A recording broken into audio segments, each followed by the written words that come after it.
And we are now showing up on YouTube. Okay, great. I'm not sure what that means, never having seen myself on YouTube, but I'll take your word for it. Okay. Good afternoon, everyone. It is 2:05 by my clock, and I'll go ahead and convene and call to order this meeting of the Texas Board of Law Examiners. For those out there, we are streaming via Zoom in accordance with guidance that we've received from the Office of the Governor and the Office of the Attorney General for the state of Texas. During the continuing pandemic crisis, certain rules under the Texas Open Meetings Act have been relaxed or suspended that'll enable us to meet this way. I continue with my opinion, my humble opinion that Zoom sucks and this is the worst way to meet, but it's all we've got, and so we'll do that today. Welcome, board members. I also want to extend a welcome to our, there she is. Hello, Miss Orr. Cynthia Orr. Great to see you. Cynthia Orr at Gate 4. So she's on. I'd like to extend a special welcome to all of our guests. Ms. Goldstein, are you here for the purpose of public comments? I am here to present the audit and give the required communications for the audit. That's okay. It's been that kind of a week. But thank you. Thank you for being here. So you're here in that capacity. Yes. We have also, I'd like to introduce you board members to three folks that I've just recently had the opportunity to meet that are here for a brief presentation this afternoon at some point with in connection with some of the materials that you've been provided earlier. We have Dr. Anita Kim from the University of Indiana, Professor Victor Quintanilla also from Indiana School of Law. And is Sam on? He has not yet joined us. Okay. Professor Sam Ehrman, who may be joining us from USC, is also a part of the group. Folks, welcome. Thank you for being here on short notice. We really appreciate it. As I mentioned to Anita yesterday, we have kind of we've got some other matters we need to discuss before we can get to you. I apologize for that, but I hope that's okay. What we'll probably do after we get the meeting going here and start going down the agenda, if okay with you, do y'all have access to a separate browser?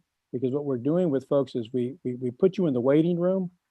We don't lose a connection, but you're welcome to observe us on YouTube. And then at the time that we need to bring you in, we'll bring you in. Does that work? Yeah. Okay, great.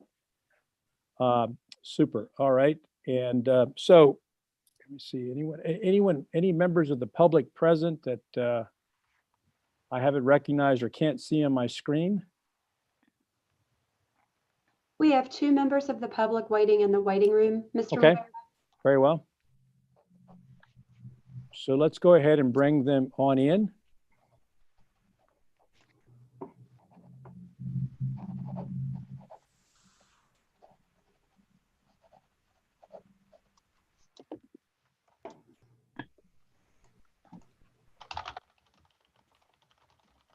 Dean, welcome. Good day. How are you doing, Mr. Rivera? Doing fine, sir. So we've got Dean Mike Berry, and then we had another individual who tried to connect but is not on. Is that correct, Ms. Gonzalez? That is correct. He dropped out when I brought them into the meeting. Okay. Well, Dean, welcome.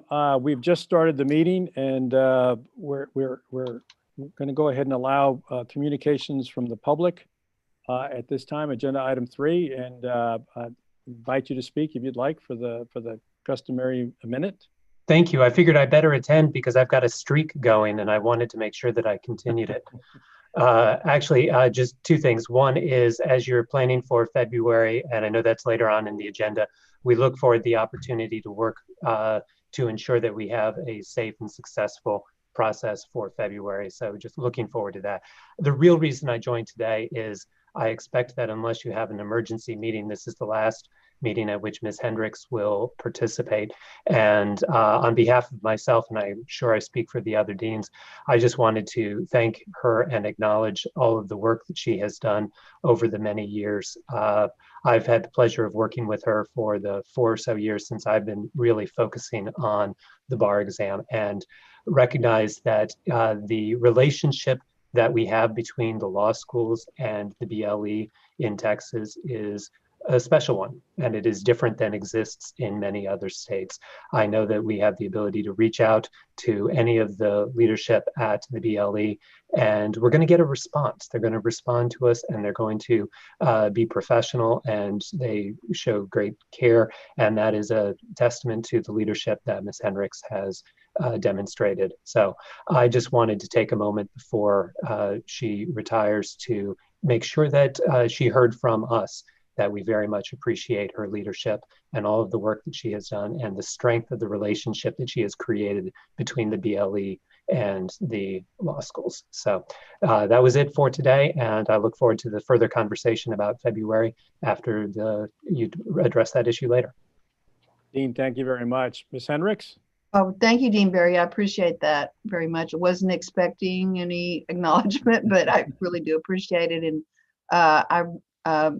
I feel likewise that the law schools have really done their part to keep the lines of communication open and to foster a cooperative relationship for the benefit of the applicants. Indeed. Godspeed.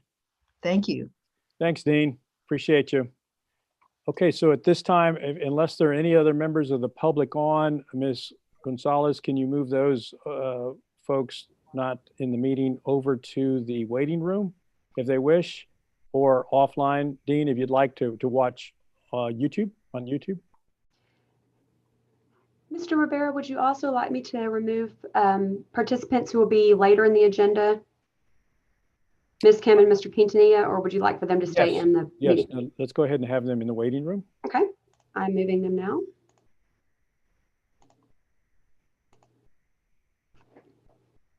They've been moved to the waiting room. Okay. Well, I just, board members, I know you share the same sentiment that Dean Barry expressed, and Susan, I guess we'll have you back for a proper sending away. This is, I think, your official last meeting, unless we have a special call meeting, which is always possible before the end of the year. But just to the point that Dean Barry made and that you made, I mean, it was under your watch that we reinitiated the bar forums, which have been a wonderful opportunity for the Academy and the BLE and the court to interact and engage in fellowship. And so that's just one concrete example of the many things you've done to move the BLE forward. So thanks in advance. More on that later. Let me go back now to agenda item 2. Do we have minutes to approve? We do have minutes in other orders. Is that correct, Ms. Gonzalez? Yes, they were included in the board meeting book. It was for October 1st, 2020 board meeting and the February 7th, 2020 hearings panel. Board members, those were provided to us earlier. Anyone have any questions or comments or changes to the minutes?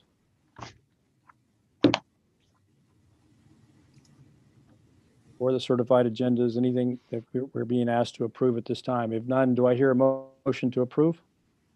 I so move. Thank you, Mr. Massey. Is there a second? Mr. Odom? All in favor indicate by saying aye or raising your hand on the screen. Aye. Any opposed? Those are approved. Thank you. We've taken care of the communications from the public. Mr. Shaheen, do you have a report for us? I do. I guess first we'll look at the variance report for the year. We've got no financials year to date since the first quarter just ended a day ago.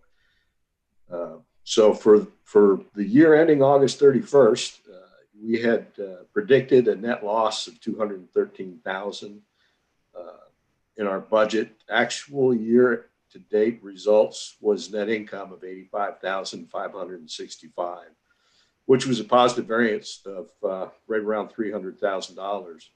Now, almost all of that is due to the cancellation of the July exam and moving it to a September-October exam. And as a result of that, fee revenues were under budget by $623,000, due mostly to the fact that we moved $830,000 worth of revenue that was directed for the July exam into the following fiscal year. On top of that, revenues for the February exam, which is a normal year-end journal entry of $149,720 were moved.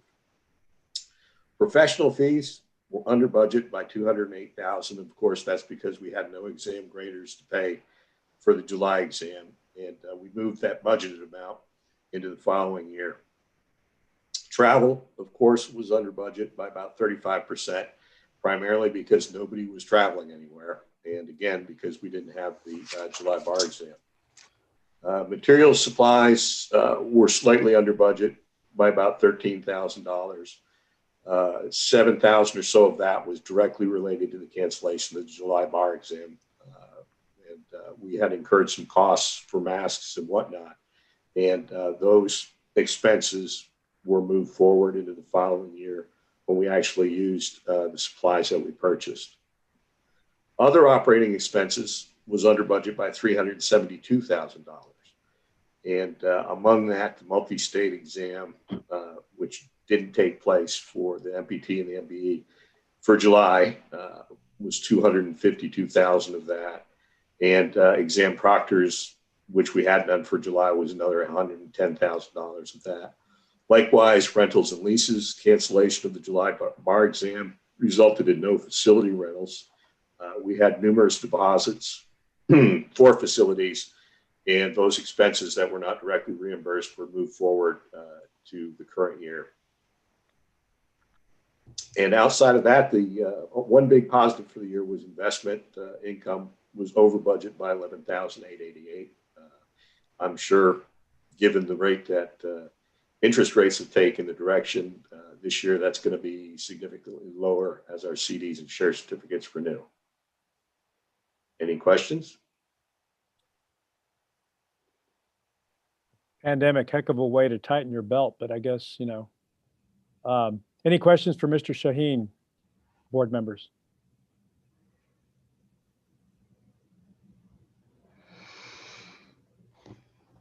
All right, sir. Thank you very much, Rod. I appreciate it. Thanks, Augie. Next, we have a report of the Finance Committee. Calling our Vice Chair, Ms. Giltner.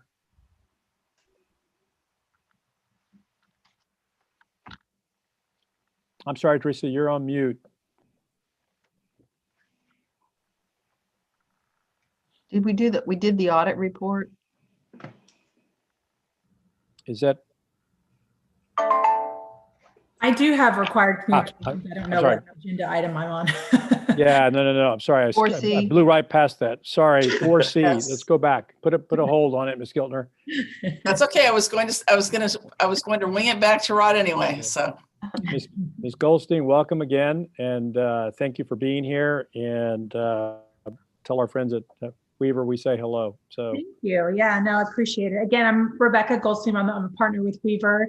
Your external auditors for the Texas Board of Law Examiners, and so I do have some required communications to go over for the audit. I think, Rod already went over the financial highlights, so I'll just go over my required communications and then maybe point out just a couple of high level items. And then if you have any questions, just let me know. Before I forget, I do want to thank Rod and his team, mainly Rod. He doesn't really have a team, but for doing the audit went smoothly, all things considering this year. I've done a lot of virtual audits since about March, April, and it's always iffy when you can't be in the field and getting documents, virtually and having the client get you things on time. And Rod did a great job of that. And we were able to keep everything moving smoothly and get the audit done on time. So I do appreciate that, Rod. So I know, Ms. Gonzalez, I think in an attachment, there is a letter if you want to follow. I think it's the 2020 issued or the report to the board. If you all want to follow along on the required communications letter, if not, that's fine also. So required communications to the board is really to go over a couple things. Our responsibility in relation to the financial statement audit is really to form and express an opinion about whether the financial statements that have been prepared by management with your oversight of, as the board, if they are presented fairly in all material respects, in accordance with the provisions of the Texas Comptroller of Public Accounts, which is your reporting requirements that you report under. I also have to tell you that just because you get audited, it does not relieve management or the board of your responsibilities in terms of financial reporting. We do plan and perform the audit to obtain a reasonable, not an absolute assurance about whether the financial statements are free of material misstatements. So what that means is we can't look at every single transaction for the year or every single balance. We do have a materiality level and we don't look at everything, but I think Rod will attest, we do look at a lot. So we do our due diligence, definitely. We do also consider internal controls during the audit, but we don't give an opinion on internal controls. So what we do is we do walkthroughs of the significant processes, money going out, money coming in, how the financials are put together, that type of thing. So we consider those if there's any segregation of duties issues that we come across or things like that, things that aren't getting properly reviewed by management. We do take those into consideration when we look at the level of work that we do on certain balances. But again, we look at it and we look at the internal controls in terms of how much we do on the substantive work side, not giving an opinion on internal controls. That being said, if we did find an issue with internal controls that I felt like I needed to bring to you, whether there was material gap in some type of process that I felt like the board or management needed to know about, that would be brought to your attention today, which I did not find anything like that. Let's see, the planned scope and timing of the audit was in accordance with what the engagement letter was. So we were scheduled for the audit about 2 weeks in October. Again, this year was completely virtual. Typically we are on site, but we were able to get it done virtually this year with no problems. Compliance with all ethical requirements and independence. We are independent of TBLE. We've met all ethical requirements in regards to being your external auditor. If you're following along, I'm on page 2 of the letter. As far as qualitative aspects of the entity's significant accounting practices, significant accounting policies is noted in note 1. There weren't any initial selection of no new selections of new accounting policies this year, no major changes in the way things were run or policies and procedures adopted. So we would highlight that in note 1 if there was. Significant accounting estimates. You really don't have a lot of estimates, significant estimates in your financial statements. If you did, I would point those out. The only thing we typically point out is your employees' compensable leave liability. There's an estimate of what portion of that is current portion versus long-term portion. So that's an estimate. But again, we didn't find any concerns with how that estimate was being derived, and it was consistent from prior years as well. Financial statement disclosures, there's no significant disclosures. I will point out in note 1, again, the financial statements are in accordance with the comptroller's reporting guidelines. So that's different than GAAP, a little bit different than GAAP, but basically it's not that different. I mean, we still look at make sure that everything's accrued properly. It just means y'all basically the notes are in a certain order. Everything has to be the way the comptroller likes it, so it can all be combined. We didn't run into any significant difficulties during the audit. We didn't have any uncorrected or corrected misstatements. If we did, we would have to report those to the board. Those are if we find adjustments that we have to book, that we would ask Rod to book to make the financial statements materially correct. We did not have any of those.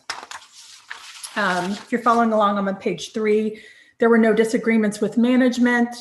In terms of representations requested by management, we do ask management to sign what we call a management representation letter. It's actually attached to the back of this report to the board. We have Susan and Rod sign that if you want to look at what some of those representations are. It's really just a way for us to get comfort that whatever was presented to us is true and accurate. There wasn't anything misrepresented in any way. We asked for everything that we received, that type of thing there. And that's a typical representation letter that we have, really all external auditors have to have before they issue a report. There were no other consultations with other accountants that we're aware of, no other significant matters. If you look at the bottom of page 3 of the letter, it does talk about other information and documents containing the audited financial statements. That's really that addendum, which is I think it's on page 12 of the audited financials. And that's really, if you look on the financials in that regard, it says unaudited, and it's just an information page that says really the number of applicants and things like that. We don't technically audit those numbers, although I can tell you that we do look at those numbers. We make sure that we do use those number of applicants when we do analytics in terms of revenue and things like that. So we look at them and make sure that they are consistent with the information we used for the audited financial statements, and they were. And that is really it in terms of required communications. If you all have any questions on the what I just went over, certainly let me know. Very thorough, very comprehensive. We're not surprised given that we've got Raj Shaheen as our point on this. Yes. So thank you for that shout out, Ms. Goldstein. We understand what you mean.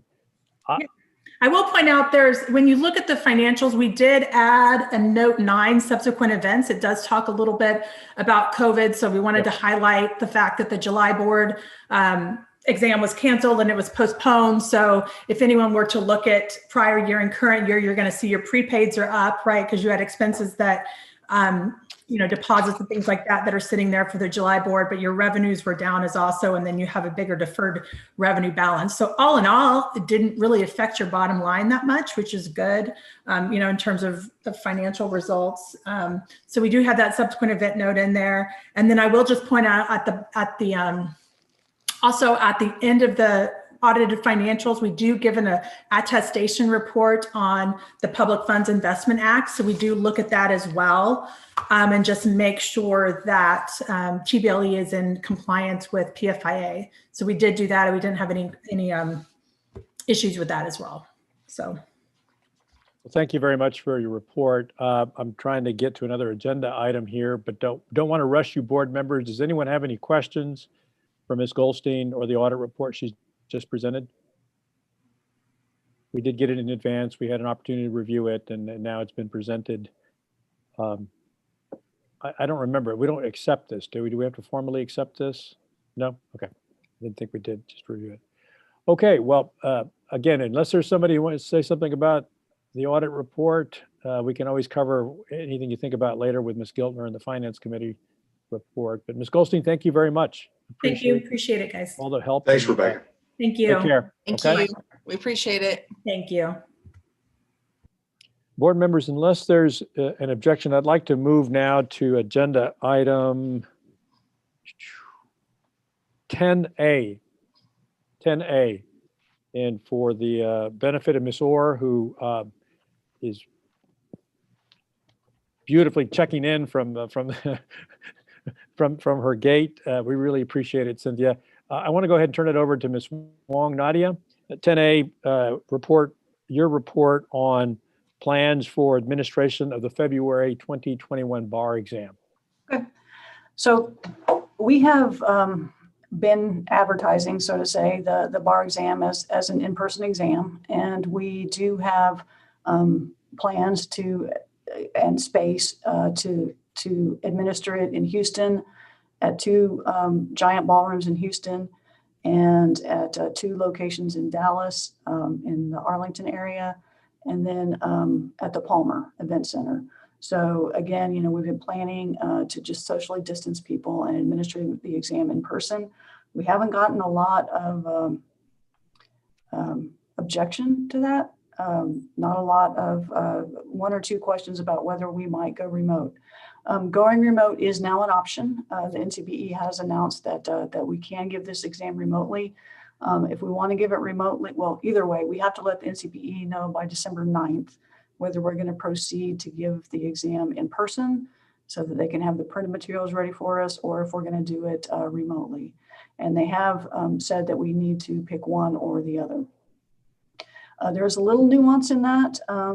If we do decide to go in person, remain in person, if somebody has a documented disability that requires them to take the exam remotely, we can offer the exam to those people remotely. And vice versa. If we decide to change from our current plan and to give it remotely, if somebody needs to take it in person for to accommodate a disability, we can provide them with an in-person exam. So I've put together a chart, and well, let's start with how many jurisdictions have decided to go remote. And I sent y'all a little map.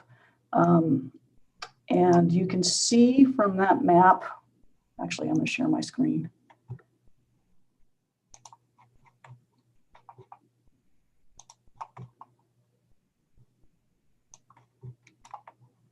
Are y'all seeing the map now? Okay. So everything in stripes, these jurisdictions have already announced that they're going to go remote. So you can see most of the East Coast. New York announced remote as soon as it was an option. A lot of the East Coast has gone remote. California, Oregon, Colorado, which gave an in-person exam last time and has decided to go remote this time. And then you can see sort of the other states that have decided to go remote. Again, everyone has till December 9th. All these other states that are in person, they have until December 9th to change their mind. And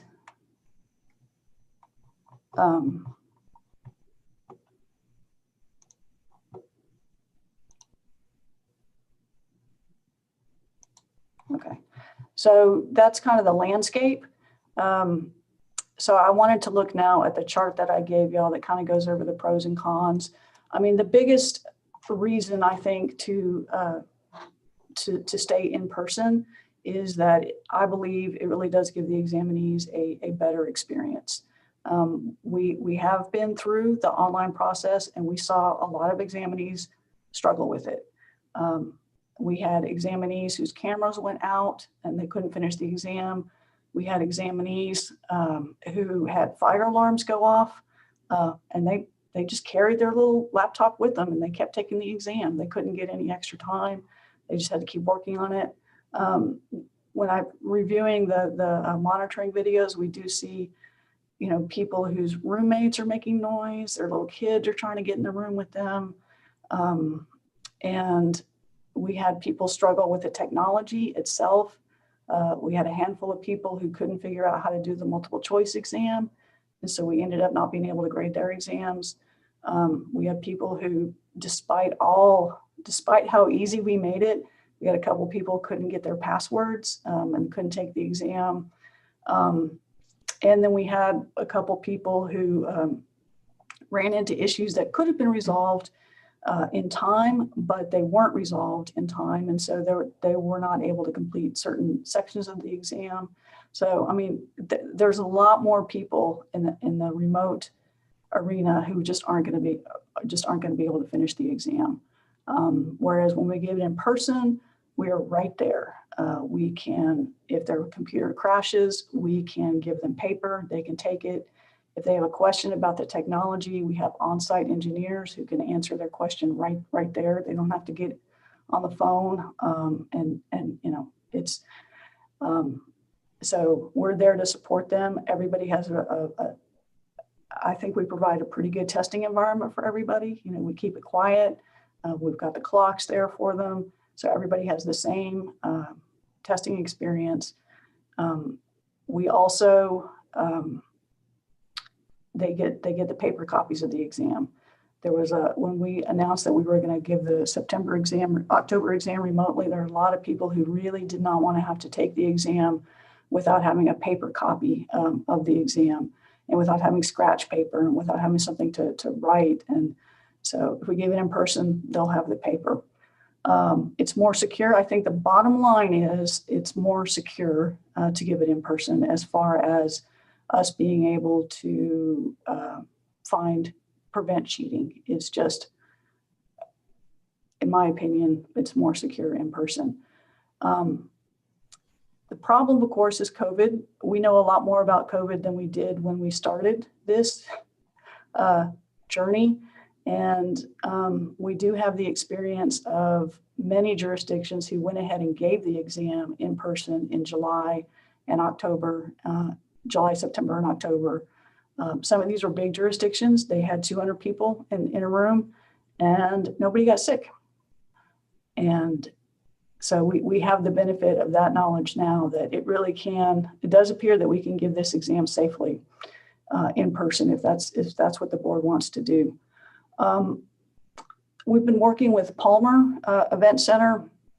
You may recall that in September, Palmer actually canceled our contract and said that we couldn't give the exam there, and we had to scramble and find another location. We've been working with them. They now have already given our safety plan to the Austin Public Health. Austin Public Health has already approved other in-person exams at Palmer. So I think they recognize how controlled the exam environment is, and that with a good plan, we really can keep people safe. Now, this other exam was not a 2-day bar exam. It was a 1.5 hour exam. And there, it wasn't, they had about 100 people take it, which is about how many we would have at Palmer, maybe 200 at Palmer. But I've looked at the plans, there's going to be more than 6 feet. There's probably going to be 10 feet between each examinee. I don't know. So that's the decision that is before you. I've spent a lot of time looking at this. If I've overlooked anything, if you have any questions, I'm here. So board members, I think what staff is looking to us for is an approval of the plan as outlined by Ms. Wong. I think they've looked at this very, very carefully and are making their recommendations based on conditions as they are currently, but also we're as Ms. Wong pointed out, we're in a little different position than we were, back in April and May and June, where now we've had the experience of. Can you hear me? Yes. This is Miss Orr. I'm about to board the plane. I just wanted to tell you that I'm in favor of the plan outlined by Miss Wong. Okay. Thank you very much, Cynthia. I appreciate that. Okay, I've just got a question. Yes, sir. It sounds to me like we're confident that no matter what the numbers end up doing based on what the predictions are, we'll be able to safely administer an in-person exam in February, right? Yes. I mean,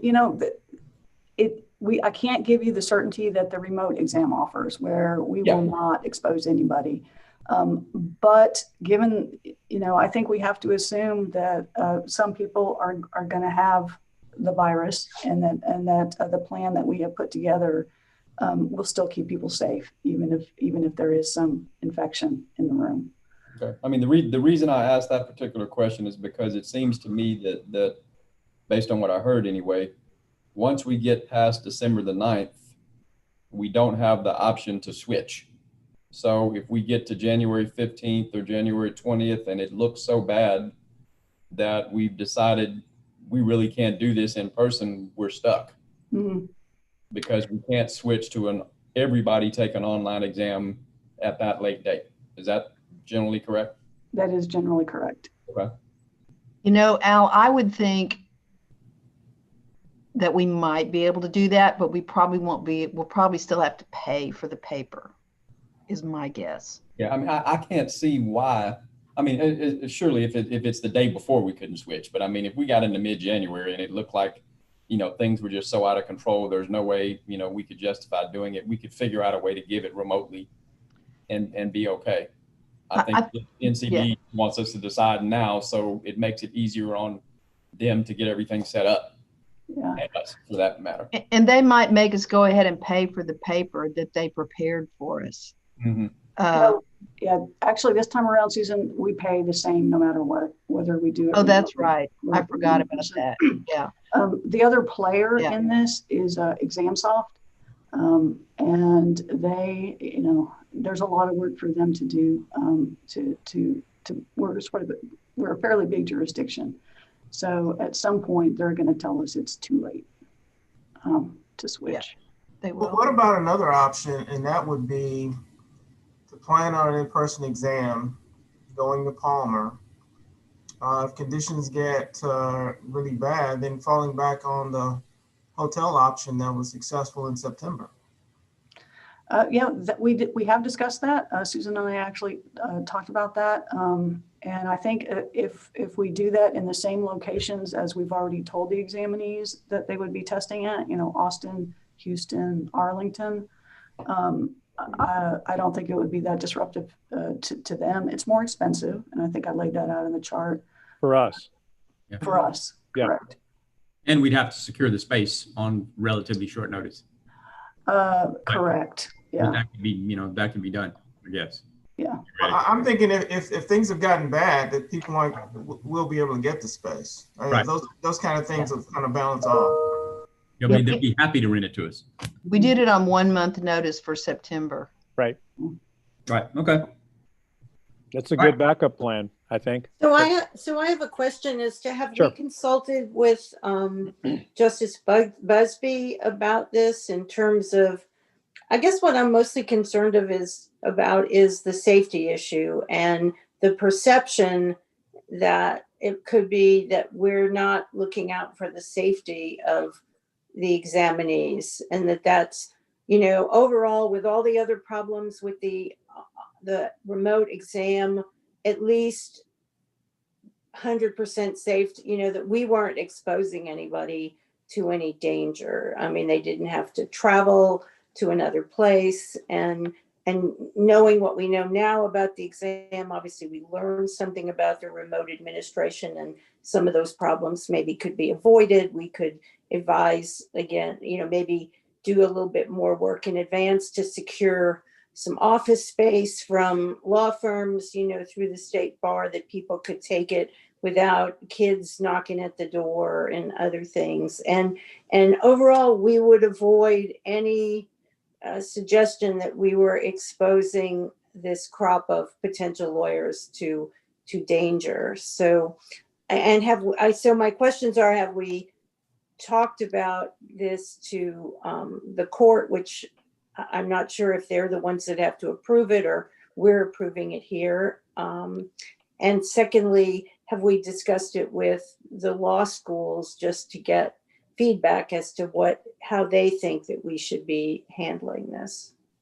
I am concerned, and I expressed this just privately to Susan the other day, that the big states, New York and California, have opted for remote administrations, and there could be, you know, I think that we probably fall as either next in line as far as size or pretty close, that there might be questions as to why Texas is insisting on making people come into rooms where there is documentation that if you spend more than 15 minutes in the room with people, that you have some significant risk.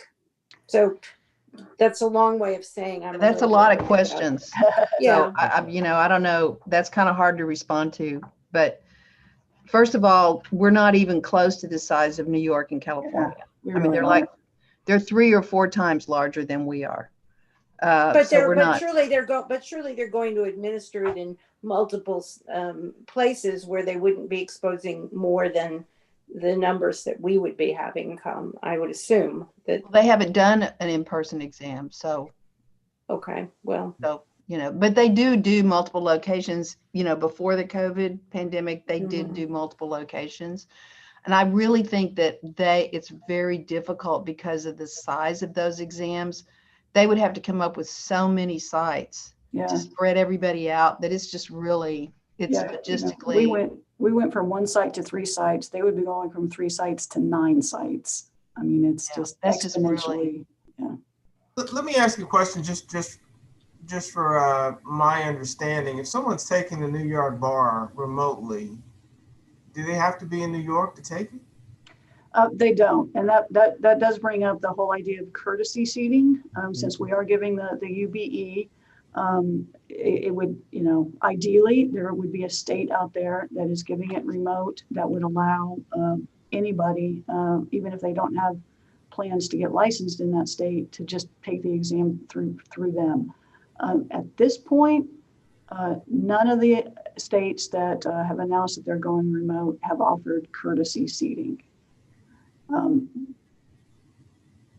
So which means that's not an option for people in Texas who fear taking it. It may not be in person. Because I know I read that New Mexico was not offering it, which was obviously the most logical place for a lot of people to go. New Mexico is going to give it in person, and I did speak with their executive director, and she's like, they have 35 people taking the exam, and so she's like, yeah, we're just going to give it in person. So if it's a remote, it really doesn't matter how far away it is. They probably look at things like the cost.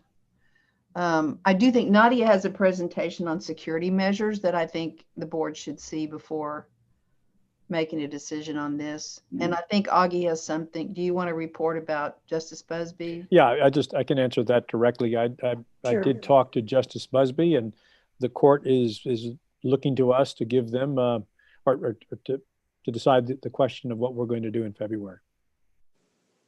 And they didn't give you any indication of how they felt as far as what the public pushback might be? Yeah, Okay. and one thing that's different this time around is when the court ordered us to give the in-person exam in September, there was the remote option. And even then, about half the people decided to show up and take it in person. Mm-hmm. Some people really didn't like taking the test where they didn't have a paper question book and they had to do the whole test on their screen, both read the questions and prepare their responses. I understand that, but they got to take it in a hotel room as opposed to a big ballroom or a Palmer Event Center where they had to sit and wear a mask, and there, even if people were far away from them, you still felt like you were in, an in-person place where there's more risk involved. Yeah. No, I think you're right, Barbara. The bottom line is in-person does carry a risk. And online has other drawbacks, but the risk of getting COVID is completely eliminated. And I want to say I'm not that worried. I don't know how much danger there is that they will, but what I fear is what is the implication of taking a high stakes exam like this with that anxiety that you might get it, not whether it's real or not, but that you have that the perception, that plus the face gear, which I would find hard to keep on for a long period of time. Nadia, when we talk about a documented disability for a remote option, does an at-risk calculation of some manner play in as a possibility for that? Or are we only talking about ADA accommodation there? Well, the ADA would cover someone who has, I believe, someone who has underlying conditions. I think that, yeah. So I think we would be able to accommodate people who were at risk, people who had severe anxiety. If they could document it, and that taking the exam remotely was a reasonable accommodation for them, we could offer it to them remotely. Okay. Sir, Mr. McKenzie. One other issue that may come up later, but it fits into weighing of pros and cons, not necessarily risk, but I haven't heard mentioned yet, is the very moderate to high likelihood that there will be some jurisdictions who will not accept our first-time UBE score if we administer it remotely. At least one Supreme Court Chief Justice has said they're not going to accept it, and that that's not really the board, but that's coming from a court north of us. But we would have to decide the same thing: will we accept remotely administered UBE scores? But probably more relevant to this discussion is if we do decide to go remote, are we doing a disservice to those who are registered for the February bar exam expecting to be able to use it in other jurisdictions as well? Yeah. Yeah, that's an excellent Good point. Yeah, it is. That is. Thank you, Alfred. That's a double-edged question. So Yeah, thanks there's for no pointing it out. perfect solution is the problem. Right. So, okay. Other comments or questions? I know that. So is Carl. doing it purely online an option? I mean, is purely going remote? I heard what Alfred said, and because I have a lot of I don't have concerns so much about perception. I have concerns about risk, but a lot of things that Barbara said, I'm completely with her on, and just would think that, and this is the other complicating factor. Coming to the summer of 2021, it may be that this thing is farther down the road and closer to being where public spaces are safer. But February is the middle of the cold and flu season, or on the tail end of it. They're predicting spikes. Who knows? After Thanksgiving, I suspect after Christmas. I don't think it's gonna get much better in January. So I think that the health risks are gonna still be high. I think that the plan that Nadia and the rest of y'all have come up with is as good and as safe a plan as I think can be done. And I agree with Dwayne that if there's a backup of the hotels as a immediate, if it comes to the worst case scenario and we're doing it in person, that may be a good idea as a backup. But I mean, I'd say I'm slightly still leaning towards agreeing with the idea of doing it remotely. But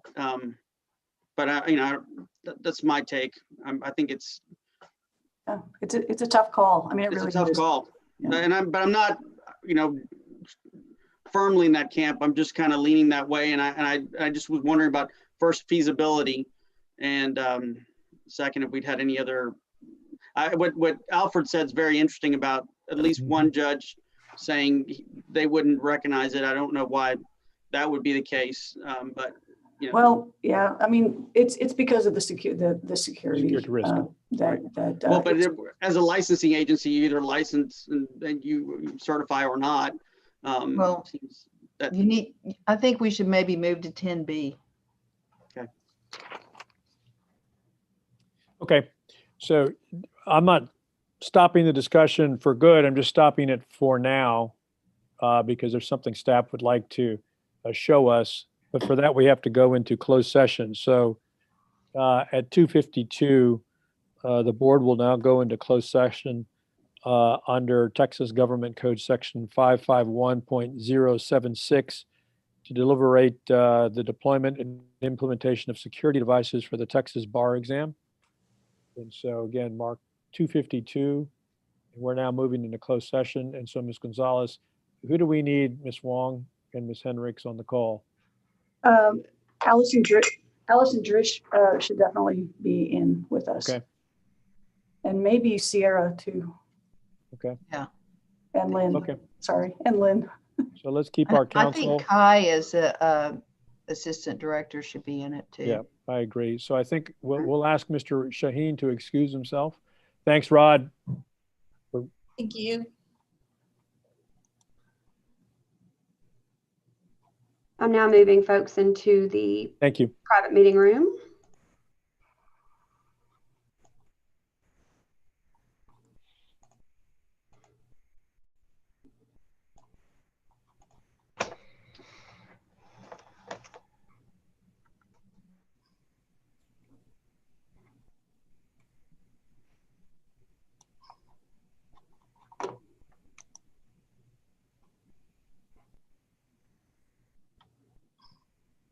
You should have received a notice to move yourself into a private meeting room. There we go.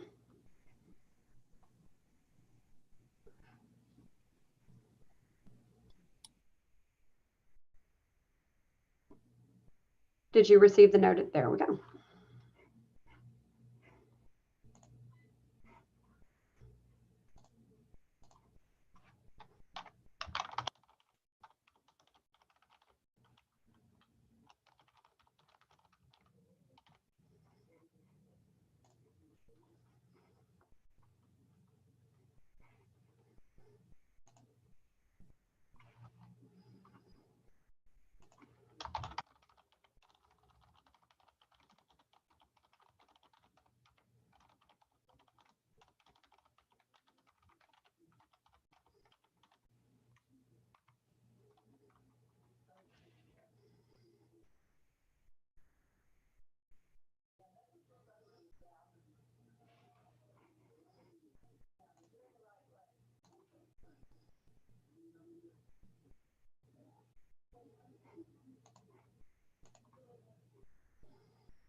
Okay, board members, as we come back into the general session, the time is 3:12. At this point, let's take an 8-minute break and let you all stretch and get a drink of water, and then you can turn your cameras off, but do not leave the room, please. And let's be back here at 3:20 and we'll pick up the meeting again. Thank you. Make sure you hit mute.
If you're on, folks, we can start coming back now.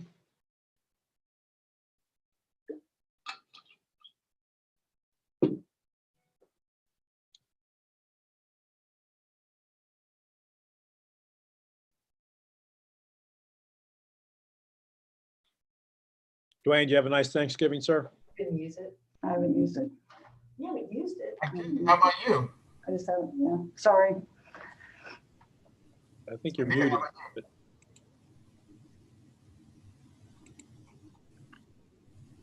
You hear me? I can hear Can you, you- Dwayne. you It's hear- very oh. low, but I can hear you. Sorry. There you are. I was wondering, it's like, he's got problems with his sound. No, got to put my headphones on. You said you did. I saw that. Yeah, we had a nice one. We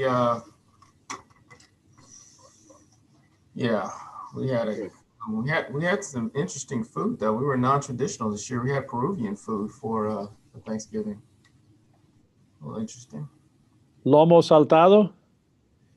No, seafood mixta and Yeah. salchipapas, which I'd never had before. But my wife makes a mean lomo saltado. All right. You're the No first guinea place. pig? Yeah. But it's good stuff. Delicacy down there, Barb. You know that. I know we would drive along the side of the road and they would have them up like on skewers for you to purchase. I passed. First place we're going after this, Mr. Massey's house for some Peruvian. Oh, I thought you were going to Machu Picchu. It's on the way. Yeah. So Alfred, have you already landed?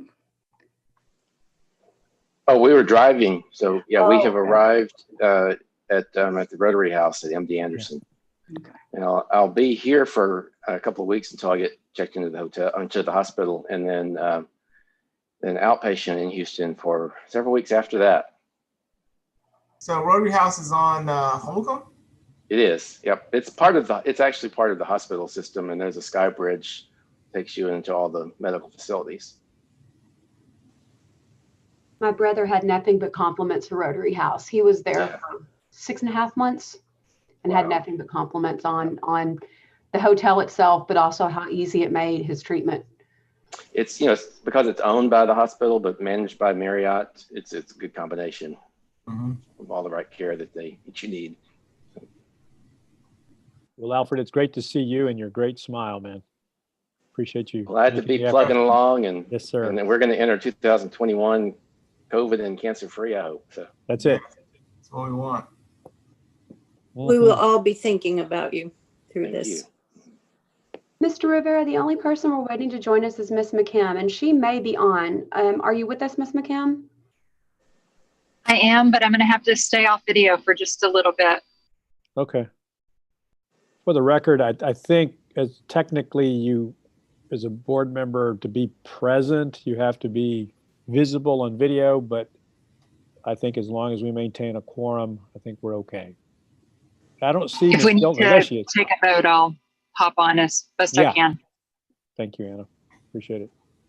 Okay, thank you, Ms. Gonzalez. So we're back. The time is now 3:24, and we're reconvening the meeting.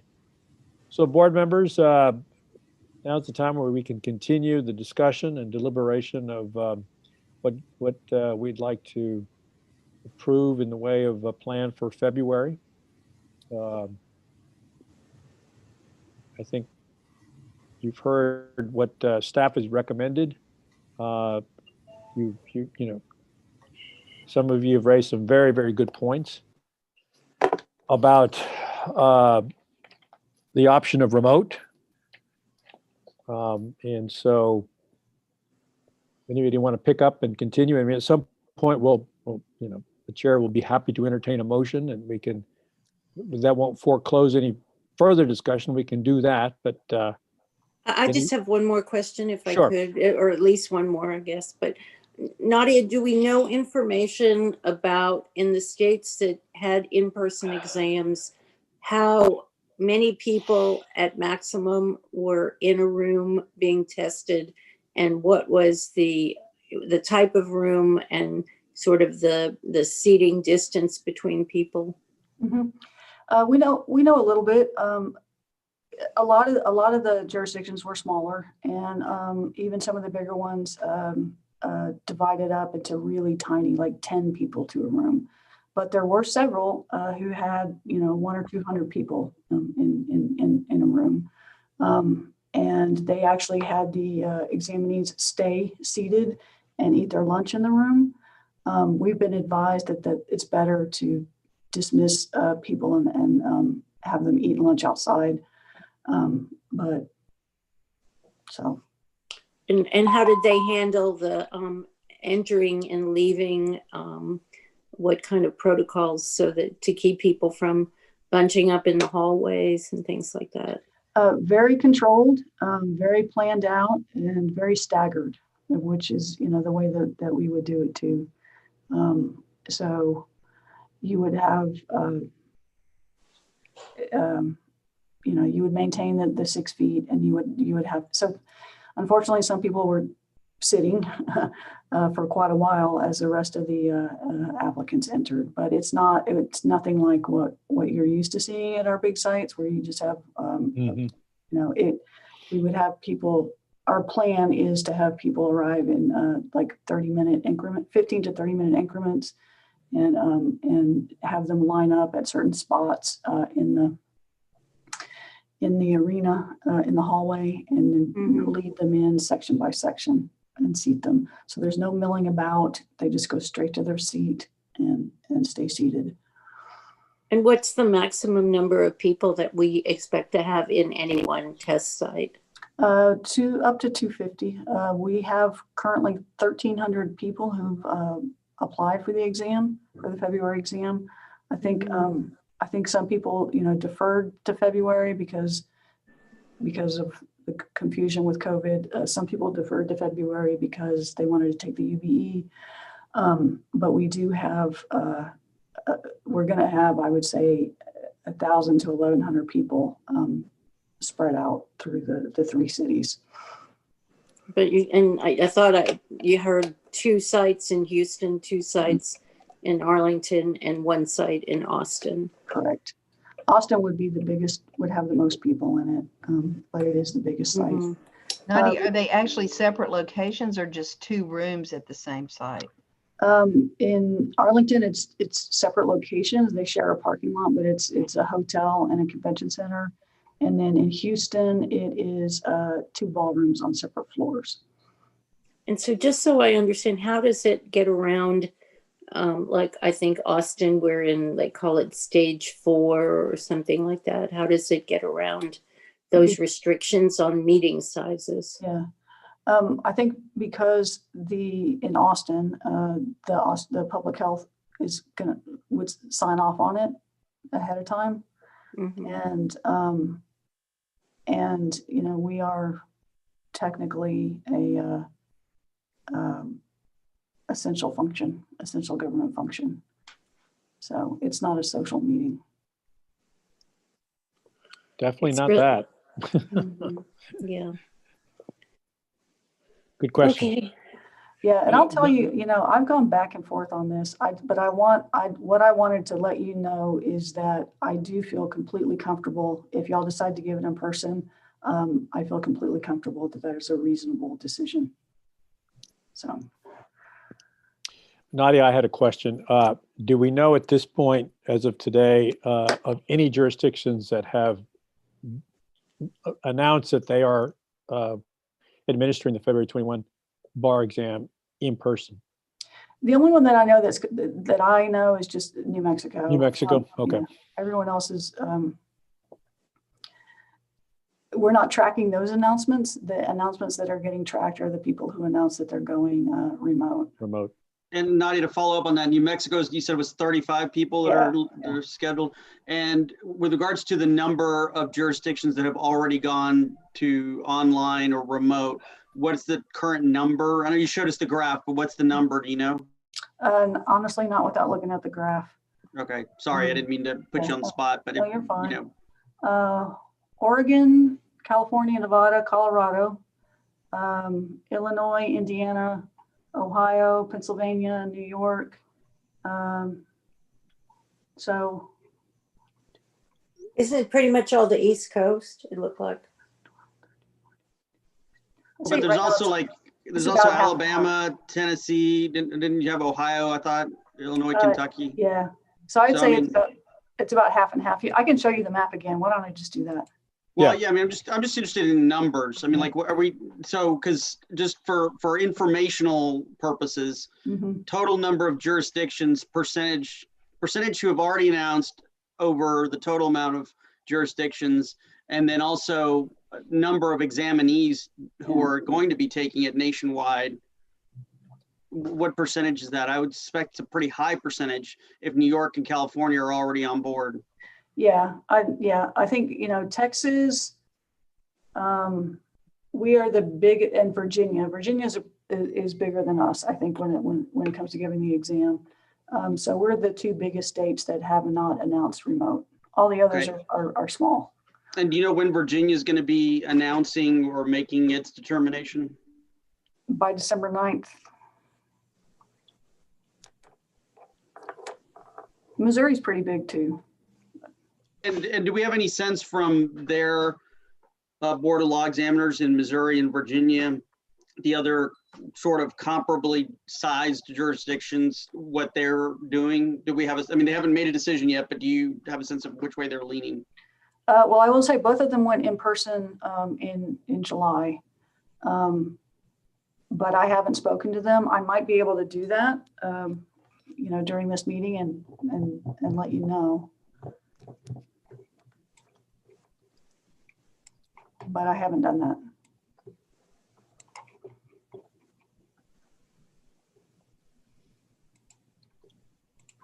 One last informational point, and I'm sorry to be asking these questions, but I'm just trying to understand the various dynamics. Do we know how many of the law schools are having in-person classes of large size versus doing remote, including tests? No, I don't. My sense is they're all remote right now, but I have not looked into that. And have they made an announcement in the spring that they're going to go in person, or are they thinking that they're going to go remote still for the reasonably foreseeable future? Yeah. I think, I mean, I have a friend whose daughter's in Harvard Law School at home here, and they're doing remote in the spring. Not that that's indicative of what other people are, but that is what they're doing. If Harvard's doing it, it's inherently suspect. Yeah, probably so. I didn't say it, you did. Your Yale is showing, man. Yeah, those are good questions. I They are. I don't know the answer. I'll do the best I can to kind of find it. But Last question, do we have to have a vote today?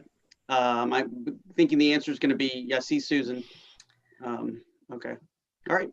Well, I'll say this, Carlos. I just don't know how Susan, much. you're muted. I just don't know how much more information. I mean, you know, we can kind of give you an idea of what these other states are doing, but I just don't know how much more information we really have. And putting it off until the 9th,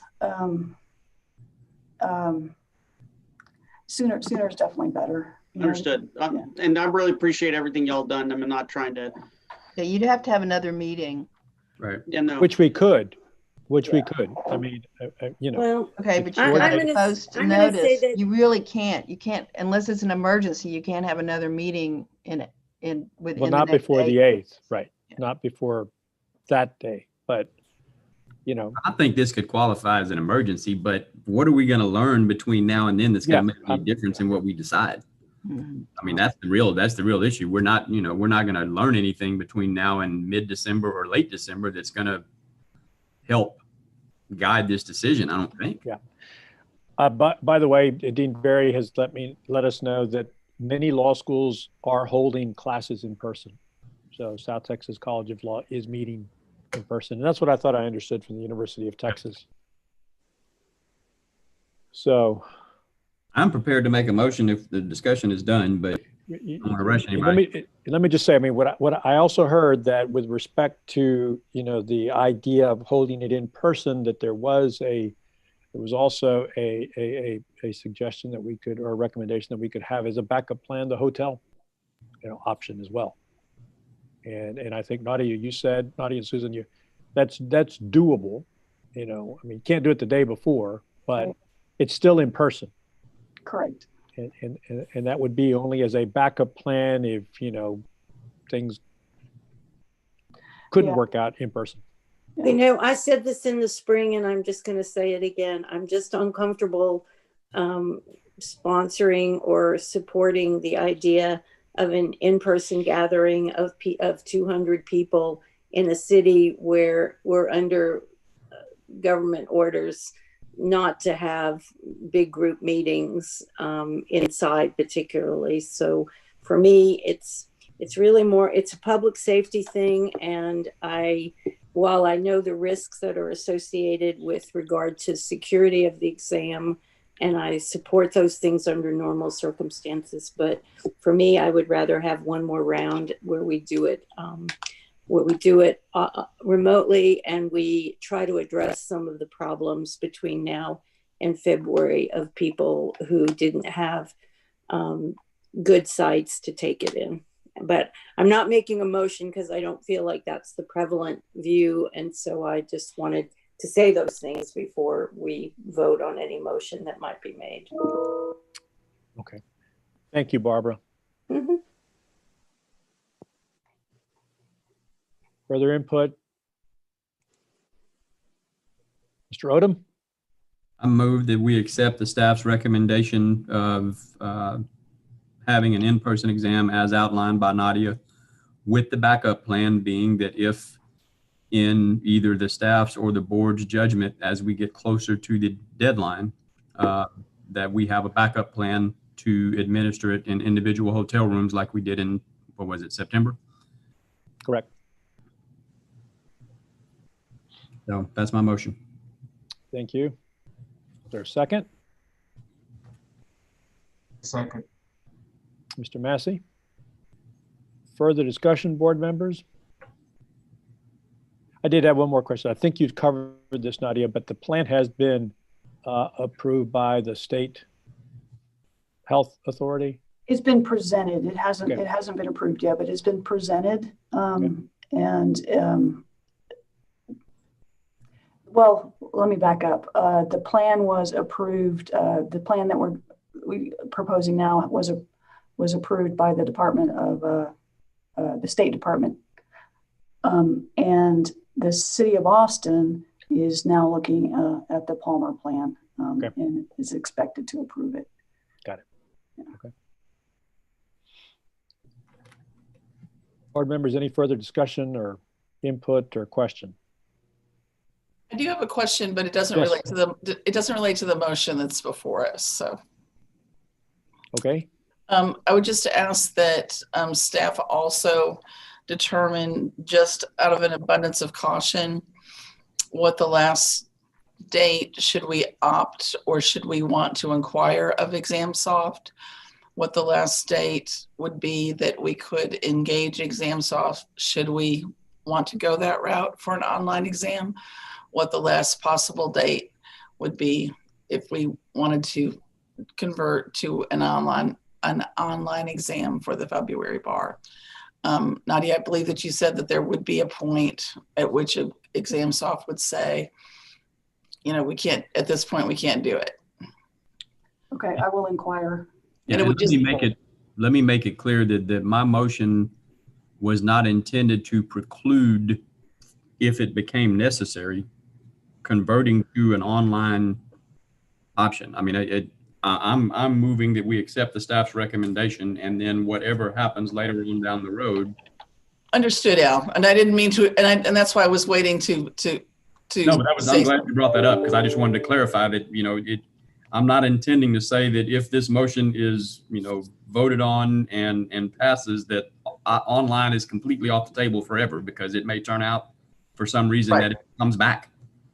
And I understand that as well. I'm only saying that just so that we have that information sooner rather than later? Should that, because if we need to know that, if we need to tell ExamSoft that by, say, I don't know, just pick a date, January 9th, then we need to know that sooner rather than later, right? So I can't imagine that it would be that early, but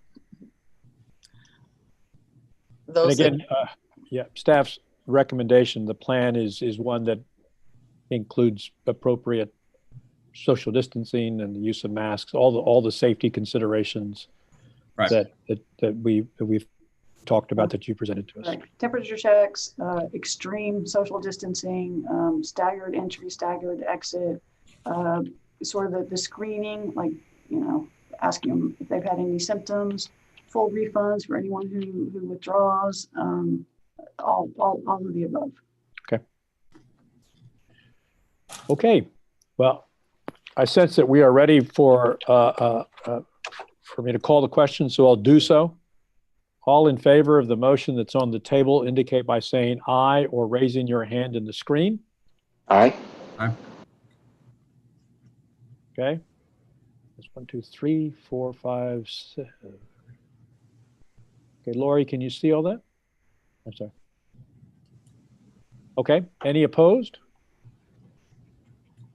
Okay. The motion carries. Board members, thank you all for your very serious and attentive deliberation. I think Nadia said it best when she said there's just not an easy solution to this. This is what this situation, these conditions have forced us to do. But I can say this to the person, every one of you has taken this very seriously and weighed and balanced all considerations, and I think every one of us believes that we're doing the right thing. So thank you. Thank you. All right. Mr. Mayor, I have a procedural question for the meeting minutes. Yes. Since Ms. Orr had indicated she was going to vote for the staff recommendation, do I count her vote as part of what was just conducted, or do I just note it in the minutes that she provided that earlier? Note that she provided that earlier, but she did not vote. Okay, thank you. Yep. Thank you. At this time, unless there's an objection, what I'd like to do is to bring in our friends that are here. They've been waiting patiently. If that's okay with you all. I'd like to bring them in for 15, 20 minutes to make a presentation on a program that I'll let them explain it. I'm excited about it. I've heard about it. And again, I sent you all the materials. And just to be clear, we're not taking any action on this today. This is purely informational. Certainly you can ask questions now, but in the interest of their time, I'd like to get that taken care of. And then when we're done with that, we'll proceed on down with the rest of the agenda as expeditiously as possible. And we'll finish out with I think a relatively short final executive session before we close for the day. Is that okay with everybody? Okay. All right. So Ms. Gonzalez, if you could bring in Professors Quintanilla and Kim and Ehrman. There's Sam Ehrman right there. Hey, Sam. Good to see you. Hello. It's great to see you. So Sam Ehrman is a professor of law at USC, the Gould School of Law there. As I introduced Professor Quintanilla earlier, he is a professor at the Indiana School of Law. And then Anita Kim, the smartest person in the room. She's the PhD in psychology, and she teaches also at the University of Indiana. Just a note of, I've just met them all, but fun fact before we get started, Victor is actually from Corpus Christi, and I know his dad. And when we first met, he said, I know where Del Mar College is. And I said, well, that's where I work. And he said, I used to go there as a kid and hang out. And we found out that I know his dad. So I always tell my kids, always be nice to everybody you meet, because you're probably going to end up knowing them or somebody that's related to them. And so you better be nice. So anyway, folks, thank you all for your patience. I'm sorry we're so rushed this afternoon, but again, I'm excited to introduce you to my board. Is there going to be one of you speaking? Is it okay? So Victor, you'll speak. Again, I'll remind you that they've had the opportunity to review the executive summary report as well as the PowerPoint. So if you want to just give some, highlights, introduce your program, what you've been doing, and then maybe there'll be a little bit of time for some questions and answers. How about that? That sounds great. So I'm going to go ahead and share my screen. Okay. Here goes. And let's do slideshow. There we go. Thank you so much. It's such a pleasure to be able to speak with you on behalf of our research team to present this project called MILE, Mindsets in Legal Education, and particularly to share this research on designing and delivering a psychologically attuned productive mindset intervention, which we designed and delivered for the California bar exam, which enhanced bar passage rates and closed narrowed achievement gaps as well. So this research team is from many different disciplines: law, psychology, sociology, statistics, education, and we're from many different schools: Stanford, USC, Indiana University, Michigan. We have researchers at Paradigm and also at the Law School Admissions Council as well. And so today, what I'm going to do is I'm going to walk you through this study that we've conducted, and particularly the research that we've engaged in, which has alleviated psychological friction in law school and bar passage through the process of designing the psychologically attuned intervention through our surveys and focus groups with California bar exam takers, and then our design delivering and evaluating this productive mindset intervention. So to understand the big key, the framework for this project, it's recognizing, understanding that psychological friction in law school and bar passage plays an under-recognized role in affecting performance and learning. And that includes feeling that one doesn't belong academically, culturally, socially, experiencing doubts about one's potential, maladaptive theories about stress, and endorsing fixed mindset beliefs about one's ability. Each of these sap motivation and disrupt learning and performance. And what's key here is understanding as well that interventions can be designed to actually alleviate this friction. So we went through a bottom-up process through these surveys and focus groups. And so the first step of the project was partnering in 2017 with the State Bar of California to gather data regarding students' experiences of psychological friction while preparing for the bar exam. And this was used to design and ultimately evaluate the psychologically attuned intervention. So with this in mind, in the summer of 2017, we conducted surveys with law school graduates who sat for the July 2017 California bar exam. And these surveys were sent out by deans to their law school students, which encouraged them to participate. And they were designed to understand mindset beliefs about bar exam performance and other areas of psychological friction, test taker studying behaviors, their self-efficacy and confidence. One of the most important findings that we found was that beliefs that performance on the bar is something that can be improved were correlated with a lot of positive psychological experiences, including beliefs about the potential to succeed on the bar exam, the ability to meet the demands of studying, capability of handling stress, emotion regulation. They were negatively correlated with more negative psychological experiences, including stress and depression.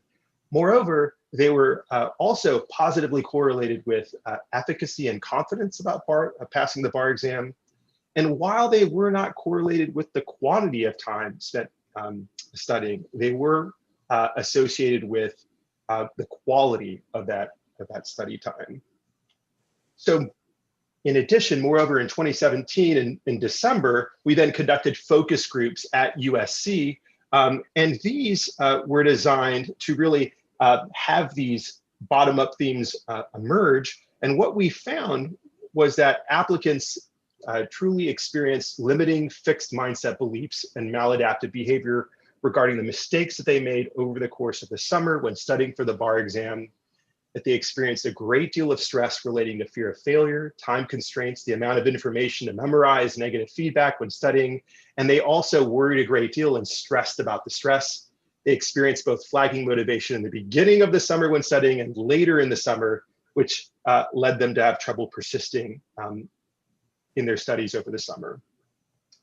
So students' concerns about their potential to learn and perform on the bar exam are called fixed mindset beliefs.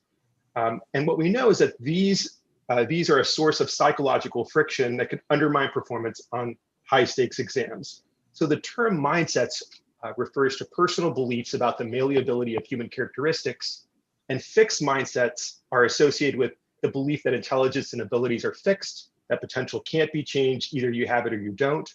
Whereas growth mindset beliefs are associated with the belief that intelligence and one's abilities are malleable, that their potential can improve with effort and learning. And what we know is that fixed mindset beliefs undermine motivation and performance. This is because students can interpret mistakes as a sign that they've reached the limits of their ability. And this is especially when they believe intelligence and potential are fixed qualities. This can undermine their motivation to persist when studying and reduce performance on high stakes exams. In contrast, growth mindset beliefs boost motivation and performance. Again, this is the belief that intelligence and potential can be developed and expanded through effort, persistence, and good strategies. This can enhance motivation to persist when studying and boost performance on high stakes exams. Again, the second area that the test takers really experienced when studying was these concerns around stress. What we know is that adaptive stress mindsets can enhance motivation, learning, and performance. So on the one hand, believing that stress is debilitating and to be avoided can actually undermine motivation performance, especially on high stakes exams when stress is high. Whereas the belief that stress is necessary and facilitating can actually energize, improve motivation, learning, and performance, especially when stress is high. So the belief that this arousal, the stress that you experience is actually energy that's going to allow you to meet this critical task can actually be quite enhancing in settings. We also know that from the focus groups that participants experience flagging motivation in the beginning and also towards the end of the summer. And what we know is that one way of dealing with this is renewing one's sense of purpose. This can re-engage motivation, enhance attention. So this strategy of reminding oneself about one's ultimate goal and purpose for doing well can actually increase persistence, boost performance. And we've seen this particularly in college settings when students remind themselves about purposes that are pro-social. We know that these psychological experiences can actually affect functioning and learning, and neuroscience has actually revealed that these fixed mindsets, maladaptive theories around stress, lack of purpose can actually increase threat processing in the amygdala that actually interferes with learning, whereas these productive mindsets can help support executive functioning, encoding and retrieval, and this can actually activate more challenge states, right? And lead people to better encode, learn, and retrieve information. On the bar exam, we essentially hypothesize that when students are preparing for the bar exam, this process plays out. So just to orient you, time is on the bottom axis, confidence is on the vertical axis. And essentially what we see is that when students have encountered challenges in law school, these can leak out to worries about their potential and whether they're going to belong in the legal profession, which can in turn create friction when students are begin studying for the exam and they begin making mistakes on problems, as we all do when studying for the bar exam, which can lead to, again, negative meanings made about potential to actually succeed. Halfway toward the summer, many students take a practice MBE exam. Most students do rather poorly on it. Again, a meaning can be drawn about what happens there, and this can lead to further negative outcomes, stressing about stress, and flagging motivation over the summer. We saw this kind of pattern time and time again. So we designed a productive mindset intervention to help alleviate this kind of friction.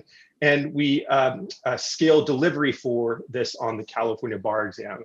So our partners are Access Lex Institute, LESI, and the State Bar of California. And we sought to interrupt these maladaptive psychological meetings that were being made. And what we did was we had a recruitment survey where applicants, as they were enrolling in the bar exam, opted into the program. And then immediately after graduation, we delivered the intervention. So as students were beginning to prepare for the bar exam, they had the productive mindset intervention these more adaptive meetings through this program. And then essentially they spent time learning and then taking the bar exam over the summer. So what we created was this California Bar Strategies and Stories program. It was theoretically, empirically grounded, IRB approved for US law school students on the California bar exam. It's a brief 45-minute program. It delivered immediately after graduation. It was delivered as a randomized control trial so we could actually examine and evaluate these causal effects between the control and treatment group. And what it was in the treatment condition, we had these three kinds of more adaptive meetings and stories that were in the program, where students learned that mistakes are actually common when studying for the bar exam at first, and can actually help identify and spotlight where more effort is needed for studies. That actually this experience of stress when studying over the exam and on exam day can actually be useful to reach peak performance, and that reminding oneself about one's purpose for taking the bar exam can help overcome this flagging motivation. So students were presented with summaries from prior test takers, summary statistics, and also these 9 representative stories where they learned about one way of perceiving this and then a more adaptive way of thinking about this challenge. And then they wrote essays about the truth of these themes for future test takers, with the idea of helping to serve future students who are going to be taking the bar exam with some of these techniques.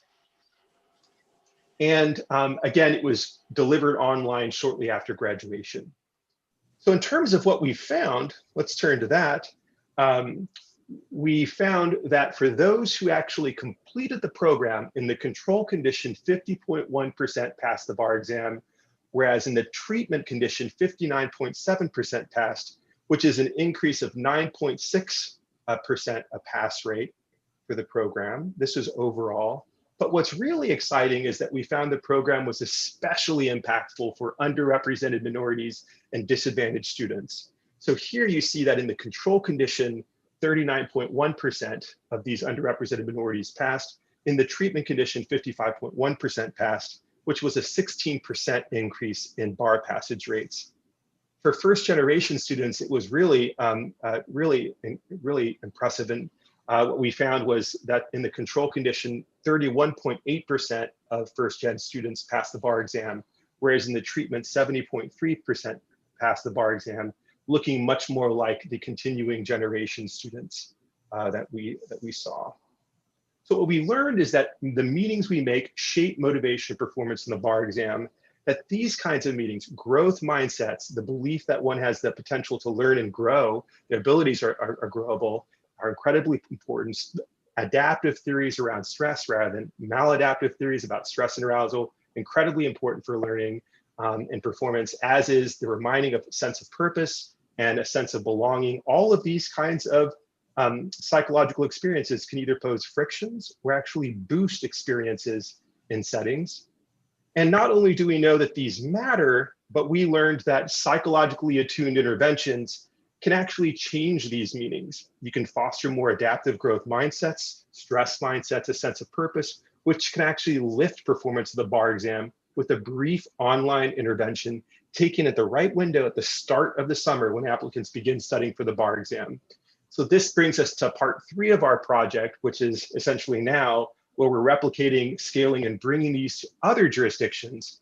So we're excited about opening this conversation, potentially maybe making available the Texas Bar Exam Strategies and Stories program for the July 2021 bar exam, and thanks in part to the generous funding that we've received through the Access Lex Institute.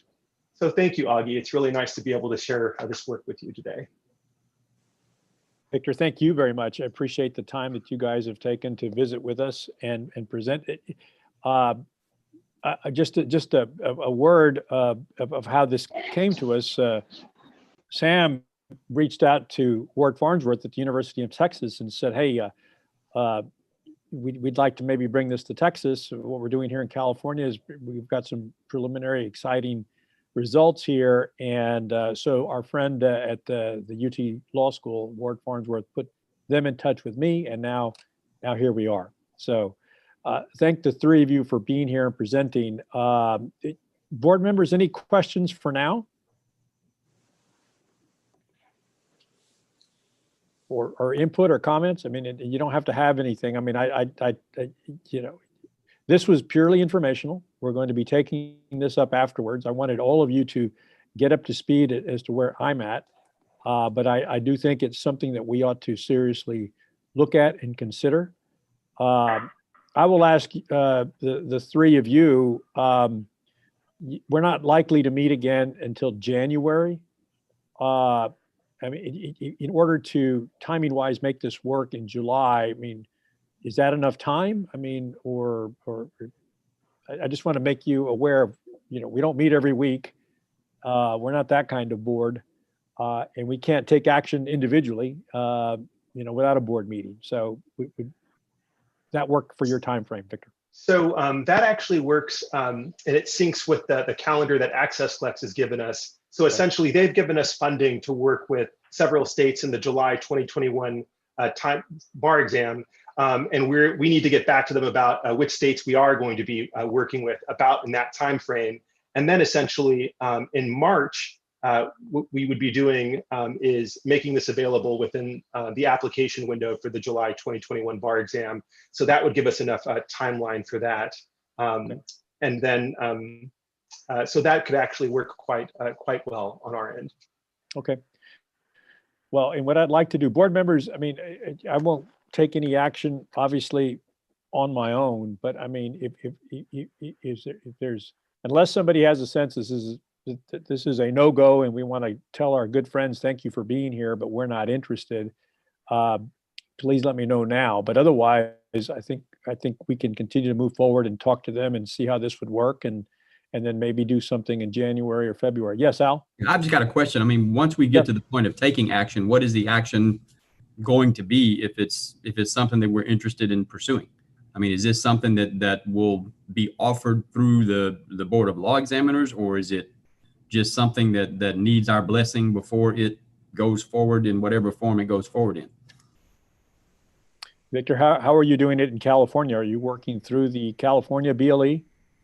So we've now done this for 4 different exams, the California bar exam, and essentially we work closely with the State Bar of California. They are the ones who essentially go through create the applicant portal that then allows people to enroll in the program. So it becomes kind of nested in the portal, and then essentially we've worked closely with one of their statisticians and all of their kind of marketing and PR people to kind of make sure that it's known that it's available. So on the website and these kinds of things. And then we work closely with we've worked closely with the California Bar Exam to evaluate the program as well. So those are pretty much making it available, making sure that applicants know it's available, and then on the back end, so that working with us so that we can actually evaluate the effects of the program. Thank you. Thank you, Al. I have yes, a question. Ms. Ellis? Sure. So how doesn't it have to work with the BLE in that we're the ones that are getting the applications for people to take the July bar exam? And would it have to be, even if the State Bar of Texas did the comparable function as you were talking about the California bar, does it have to be included in the information packet that we send out to potential examinees so that they know it is available?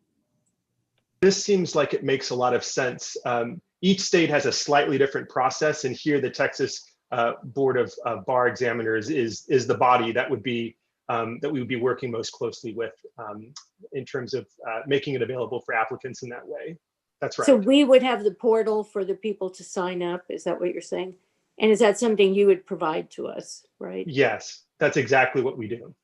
Okay, and then just one more question is it available at no charge to anyone and everyone who wants to sign up for it? Yes. There's not a limited number of people that. No, so we've made it available for free to now almost, well, over 6,000 applicants in California. So that would be the model that we'd be using in July 2021, the same thing, making it free and available to everyone who wants to participate. Sounds awesome. And would that continue, or is that just sort of a pilot program? So this is a good question. So at this point in time, for the July 2021 bar exam, we have funding from AccessLex to fully fund the program. So that means that it's essentially de minimis charges for the states. It's an RCT, which means that we're going to be evaluating the effects of the program. Assuming that it turns out, as we highly suspect, that the program is effective, then we would need to begin procuring additional funding. I anticipate that we're going to go back to AccessLex and say that we'd like to continue funding this, but the future is a little bit less certain because we're going to need to garner funding from the foundation again. So what we can say is at this point in time, we have the funding to make this available at de minimis cost for July 2021. And we're hopeful that we can keep getting that kind of funding model, but we're a little bit less sure about what would happen in 2022, for example. So if it becomes a fee-based program, then I kind of worry about antitrust laws and us endorsing one particular preparatory program. Just to be clear, we would never charge applicants themselves. That's never our intention. Just to be clear, we'd like to hopefully be able to give this away if we can. That's the kind of model that we're working towards. I think the idea there is it's so effective that it would be unfair to make it something that people have to pay for. In terms of the results that y'all have been looking at and assessing, because one, I mean, my impression is things that help students do better on the bar are great, and things we're generally looking and going to be favorably inclined to. But have you done any kind of apportionment for COVID, or any kind of seeing how COVID has impacted the different stress levels versus other years? Is there any kind, I mean, there's no way to control that in some ways, but have y'all done anything to try to evaluate that in any way whatsoever to see if COVID is in fact creating more stress to people taking the bar or not? And how is that quantifiable, if at all? So I can speak a little bit about that. And I know that Anita and I are working on that actually. So this goes a little bit beyond the context of our conversation, I think. But we have included COVID items that look at adversities that applicants are experiencing in the October bar exam. And for example, whether a family member of theirs had COVID, whether they had a family member who was severely ill, whether they've had additional burdens relating to caretaking of loved ones because of this, and kind of stress associated with it. We don't yet have the October results because those aren't going to be available until January, and we will be analyzing those things. But we are seeing that a remarkable number of applicants have had adversities that they're dealing with when preparing for the bar exam. And it's not evenly distributed in the sense that they're there. So this is something that applicants are contending with on the ground. So for the people who participate, they would agree that you could have access to their scores on the bar exam. For the people who are not in the program, what does that require of us, or what is the situation with that? So because you would want their scores too, right? Actually, the way this has worked in the past, and I think we would keep this model, is essentially when we recruit applicants in, the people who want to participate consent, and they basically consent in. That's the IRB protocol. They agree to provide us their score information. And so we would only have those who actually opt into the program. We would only have those. We would not have the score data for others. And then we'd be looking at the treatment control. In some cases, there are applicants who don't actually participate in the program, but they have opted in. And so you can look at their scores too and kind of like triangulate and see what the effects of the program are. I think from the Texas bar's perspective, you would have information about the people who didn't opt in, and then you could use that as a comparison too, but that's not something that we would have. But some of the people who opt in don't really get the package. Is that what you're saying? For one reason or another, there's a group that every year they just don't follow through with it, and so they've also opted in. So you have a different kind of control. You've got people who actually do the study skills. You have some people who don't follow through, and then you've got the people who actually completed the full program, and you can kind of look and see at the effectiveness all the way across the board, basically. but I have to just say, I just want to underscore this program, as we've seen, this psychological friction exists. Underrepresented and disadvantaged students experience a lot of it, and the program offers them a benefit, basically. That's something that we've just seen. Mm-hmm. Thank you. Mm-hmm. Ms. Orr, welcome back. Thank you. And thanks for jumping right in. Appreciate it. Any other questions for Anita, Victor, and Sam for now? I gather from the questions and the engaged conversation that some of you are having that this is interesting and that we think we need to continue to look at it and see if there's an opportunity here to collaborate. Ms. Parks, we can visit offline. There are going to be some legal papering of this, as you can imagine, and we can visit later about those details. But please be thinking about that. How would this look like in terms of a formal arrangement if we get there? All right, not to kick our friends out without giving everybody a chance to ask questions, but thank you all. Sam, Victor, Anita, appreciate your time. Is there anything else you guys want to add as a parting shot, or did we cover It's it? just one thing I just want to say. It's really a pleasure to be able to have this opportunity. My family is in Texas, and so I feel like it's really meaningful to be able to give back in this way.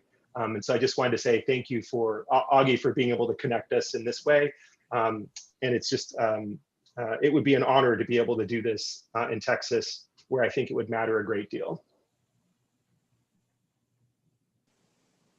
Okay, very well. Thank you all. Stay safe, friends. We'll be in touch, okay? Thanks. Okay, board members, let's, everybody okay to keep plowing through? Okay. We'll go back to agenda item 5, Ms. Giltner. I really don't have anything. Rod covered the first part of mine, and I believe Susan's going to cover the rest of it.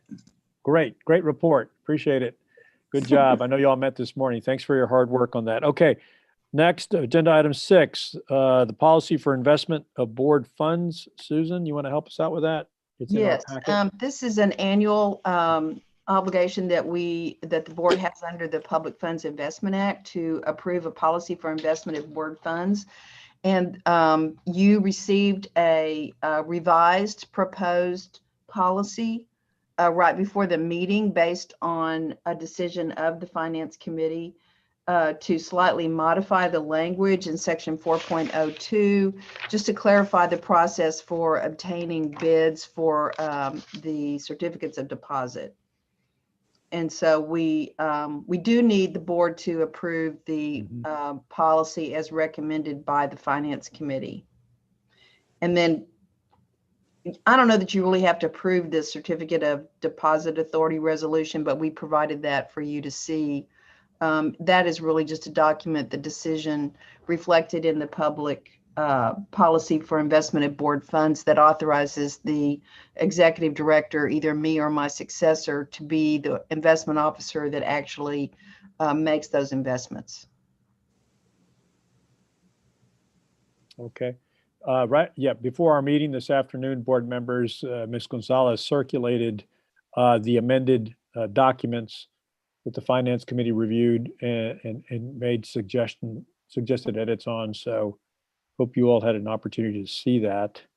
Any questions about what we're being asked to approve? Well, it might be helpful if Dwayne explained what the edit was, because he was the source of that within the committee, if people have questions about it. But. Mr. Massey?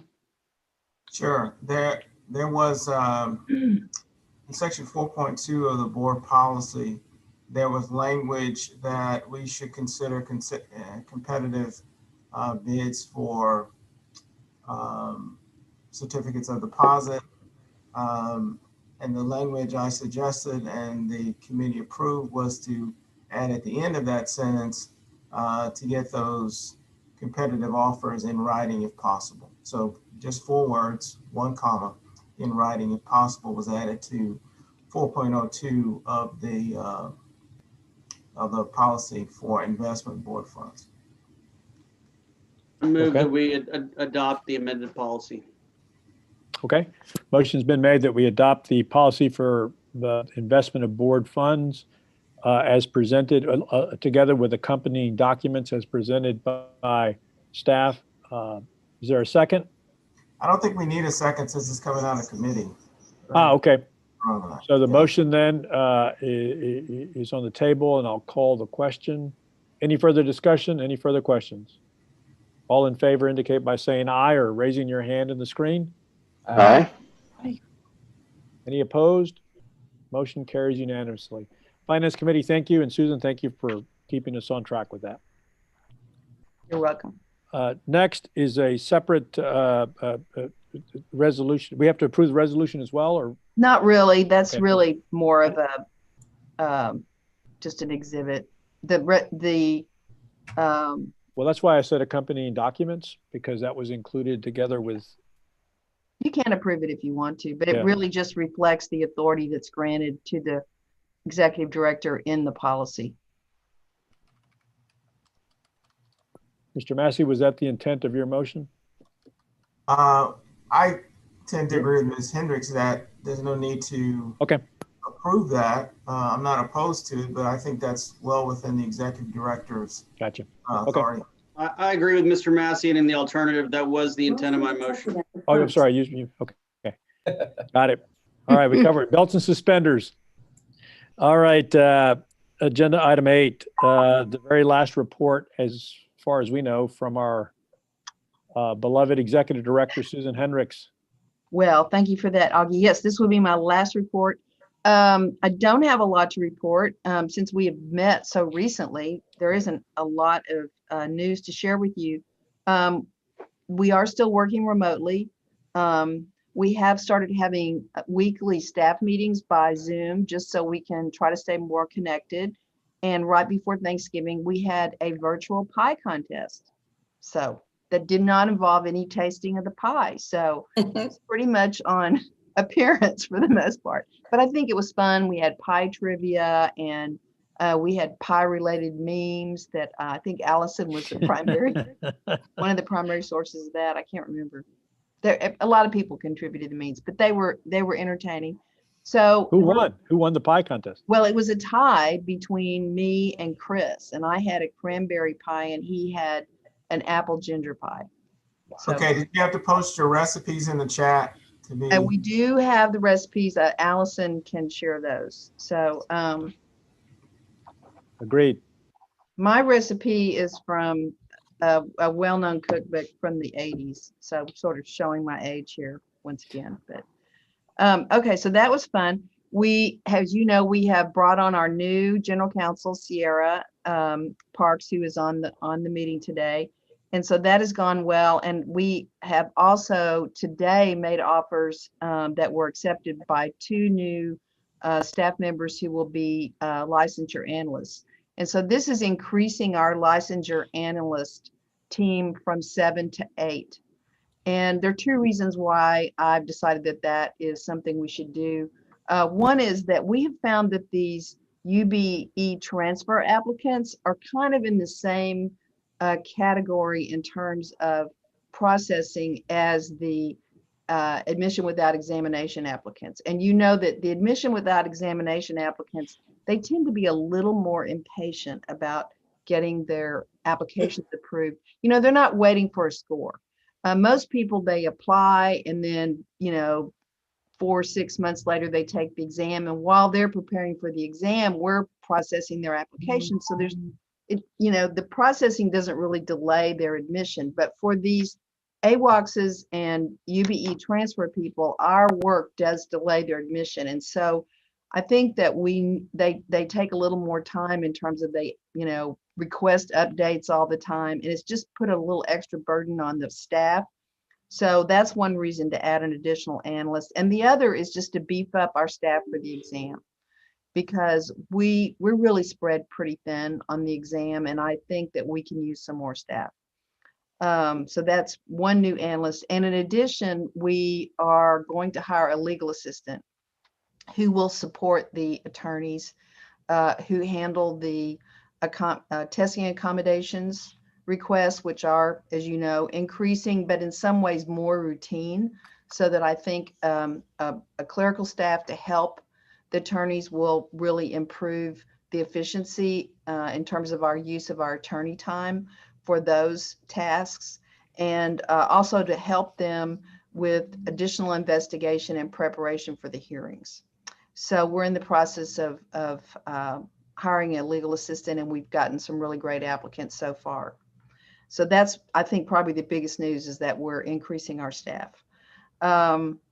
You have a report on administratively determined waiver decisions. And as you can see, the vast majority of these, I think almost all of them are fee waivers that I have the authority to decide. And the overwhelming majority of those were granted. A lot of them, I would say most of them, were people transferring their fees from the planned July examination to either the October exam, or many of them most recently the February exam.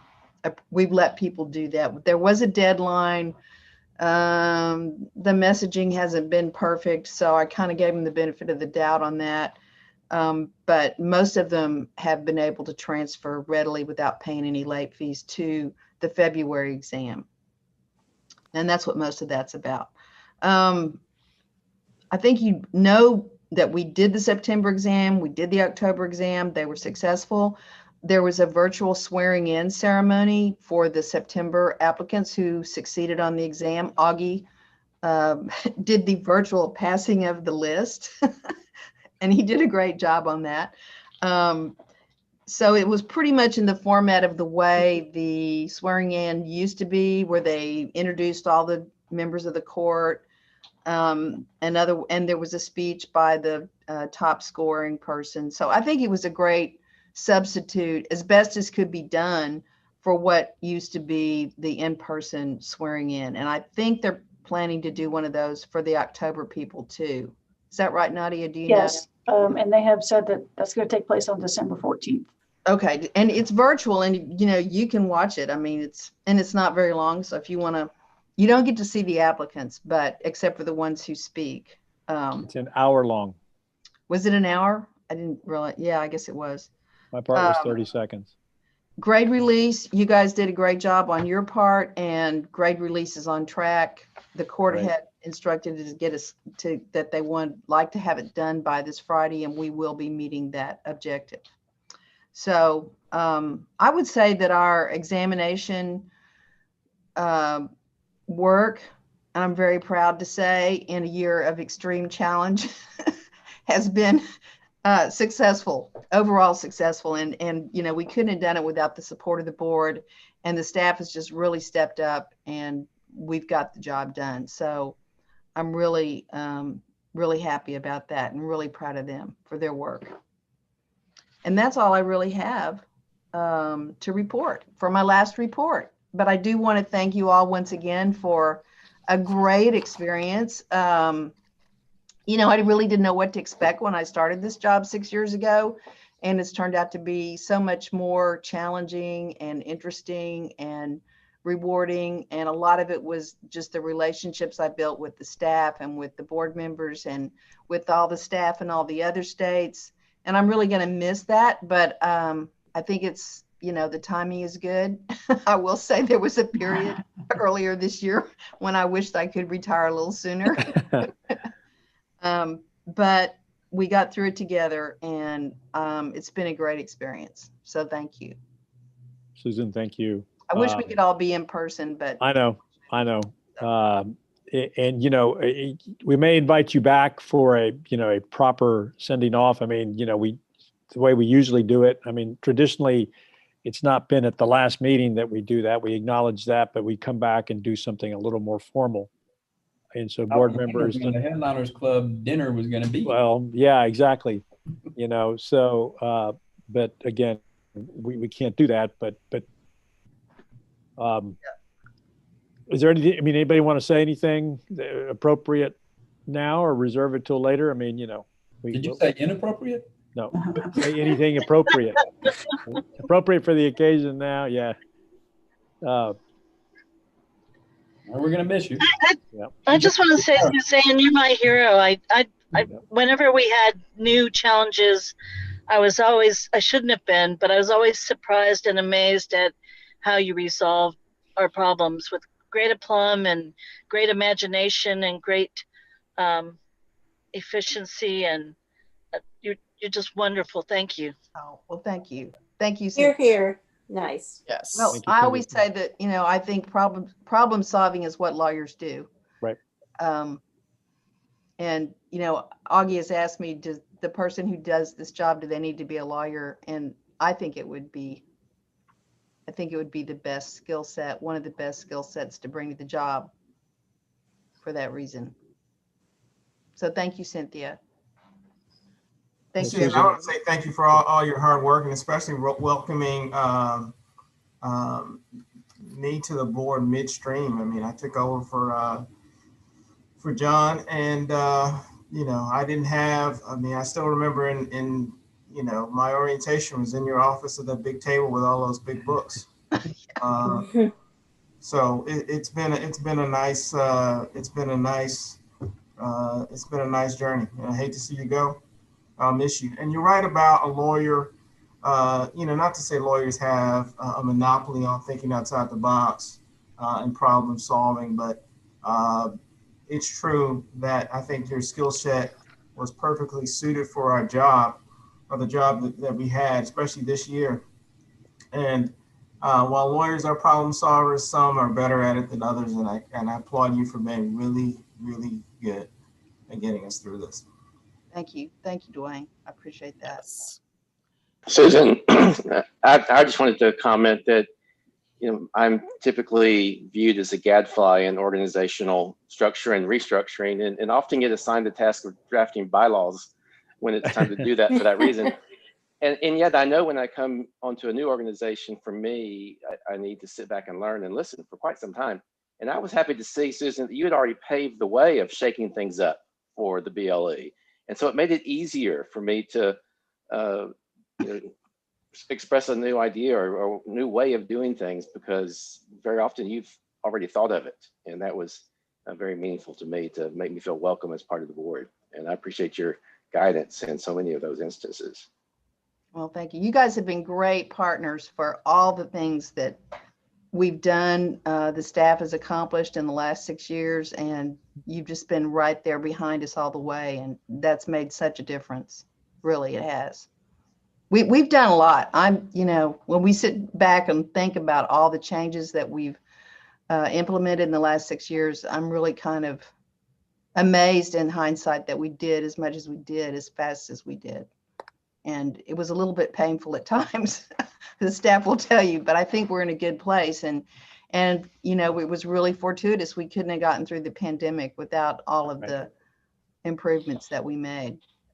So there's more to be done. I don't see any boxes in your office. You must not be in too big of a hurry.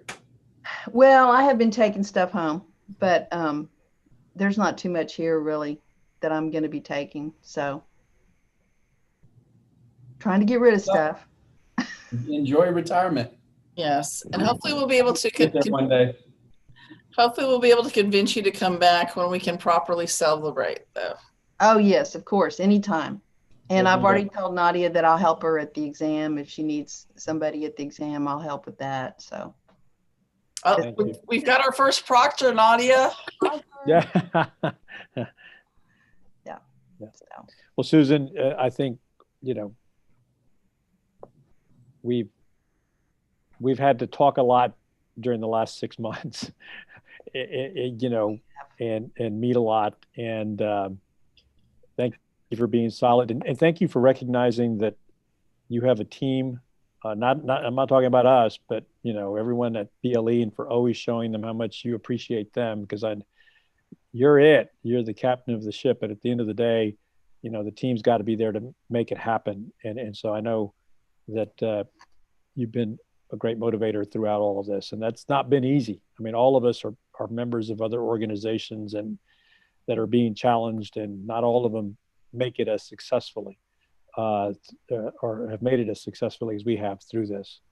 And the last thing I'll say is that that I've got a an interesting vantage point because I know a lot of executive directors throughout the United States that I have a lot of respect for that I work with, and you're top of the list. Okay, so thanks for what you've done, and thanks for being there for us, and get ready for February 2021 because you're not, we'll get you a yellow vest or something. Yeah, I can wear that. Yeah. So I can do it. Okay, I've already team. turned in my blue shirt, so. Okay. Thank All you. right. Well, okay, folks, let's move on. Next is agenda item 9. Ms. Drish, thank you for patiently waiting, but we've got you next. You've got a couple of agenda items under there.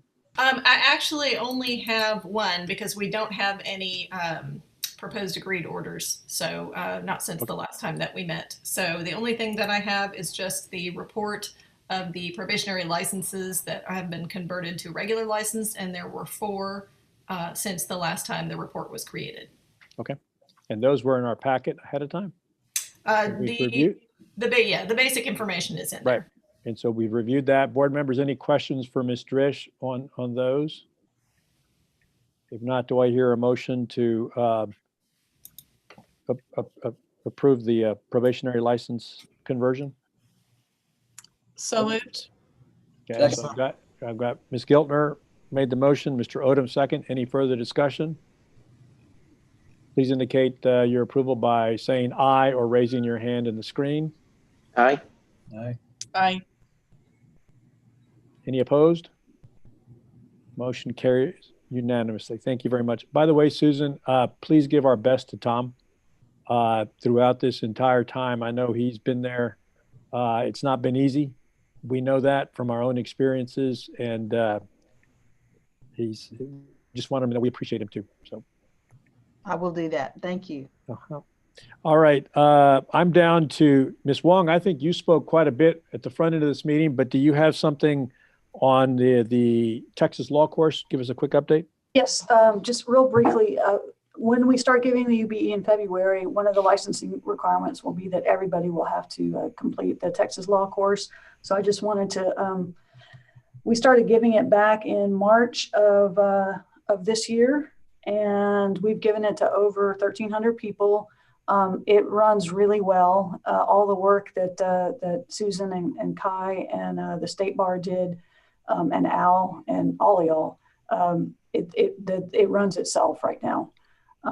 So it's not gonna be much of an issue. We will need to update it with any legislative changes that come through. I think at some point pretty soon we're going to want to add questions, replace some of the old questions, and put some new ones in there. We also currently have a closing remarks that Al gave, I think, as chair. So we may want to have the new chair do closing. It's just a real brief closing remarks, but we may want to update that with the new chair. Yeah, I just wanted to let you know that is one thing that is just so smooth. So thank you, Nadia. We got that done. So. Right, exactly. And it's good. We get compliments on it. So really good. All right. Does anybody fail it? No, you just have to keep taking it until you pass. So good. It's like a lot of things in life. As long as you keep going, you don't fail. Okay, there you go. All right. Well, let us online. Yeah. Don't hesitate to let us know when we get compliments, because we certainly are aware of the other stuff we get. Yes, the opposite of compliments. Yes, we're well aware of that. So. So thank you, Nadia. Appreciate that. And let me know if we need to do whatever we need to do to get it updated. All right. We've already covered agenda item 11. Was there anything anybody wanted to add on the presentation we heard from our friends? Thank you all for your attentiveness. And I think it's an interesting, project. I'm not saying we're all in yet, but let's see what develops, and we'll keep talking about it. Number 12, report of staff attorneys. Ms. Bradshaw, Ms. Parks, do you guys have anything you want to update us on that we can do in open session? I mean, if there's something we need to get in a closed session for, we can do that as well. Yes, the only update I have, we can discuss in our closed session. Okay, very well. Ms. Bradshaw, anything on your end? All good? Nothing from me, all good. Okay, thank you very much, Lynn. Appreciate it. Mhm. All right, so how are we doing? Do we need a break or can we go into closed session? Everybody ready to go in? How long do we think it's going to take? Not very long, 10 minutes, 15 minutes. I'm good to keep going. I don't know about everybody else. I'm ready to keep going. Okay, so let's keep going. So, all right, at this time, it is 4:35 p.m. At this time, the board will go into executive session for deliberation on the appointment of a new executive director as authorized by Texas Government Code Section 551074A1 with possible discussion and action open session. Also, to consult with our attorney regarding pending or anticipated legal matters under 551.071.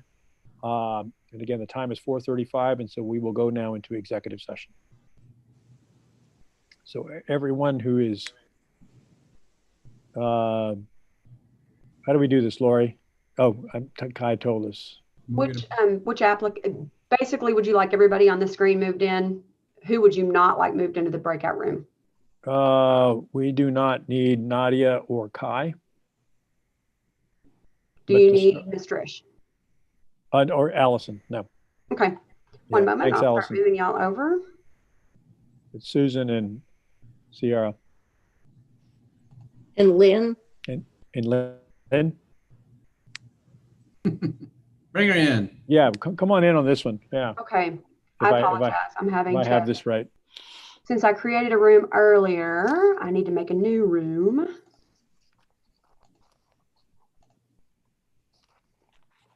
Okay, unfortunately, this exceeds my abilities. I'm going to have to move everybody that was in the breakout room previously back into the room. So if you're not supposed to be in it, can you pull yourself back out, please? I apologize for that.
Susan, I'm sending an email now.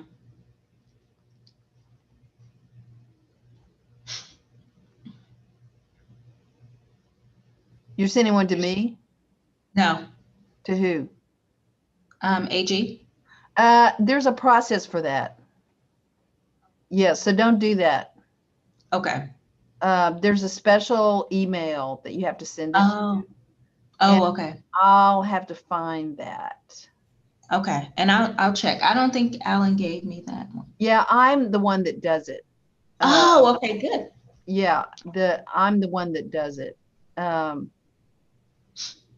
me see if I can see. Let me think. What's the last suit that was filed against us before this? Probably Caldwell. I want to jump in real quick. This is visible to the public. So I don't know if anything that we're discussing is Oh, okay. Thanks. Thank you.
Waiting for Susan. Susan, are you available?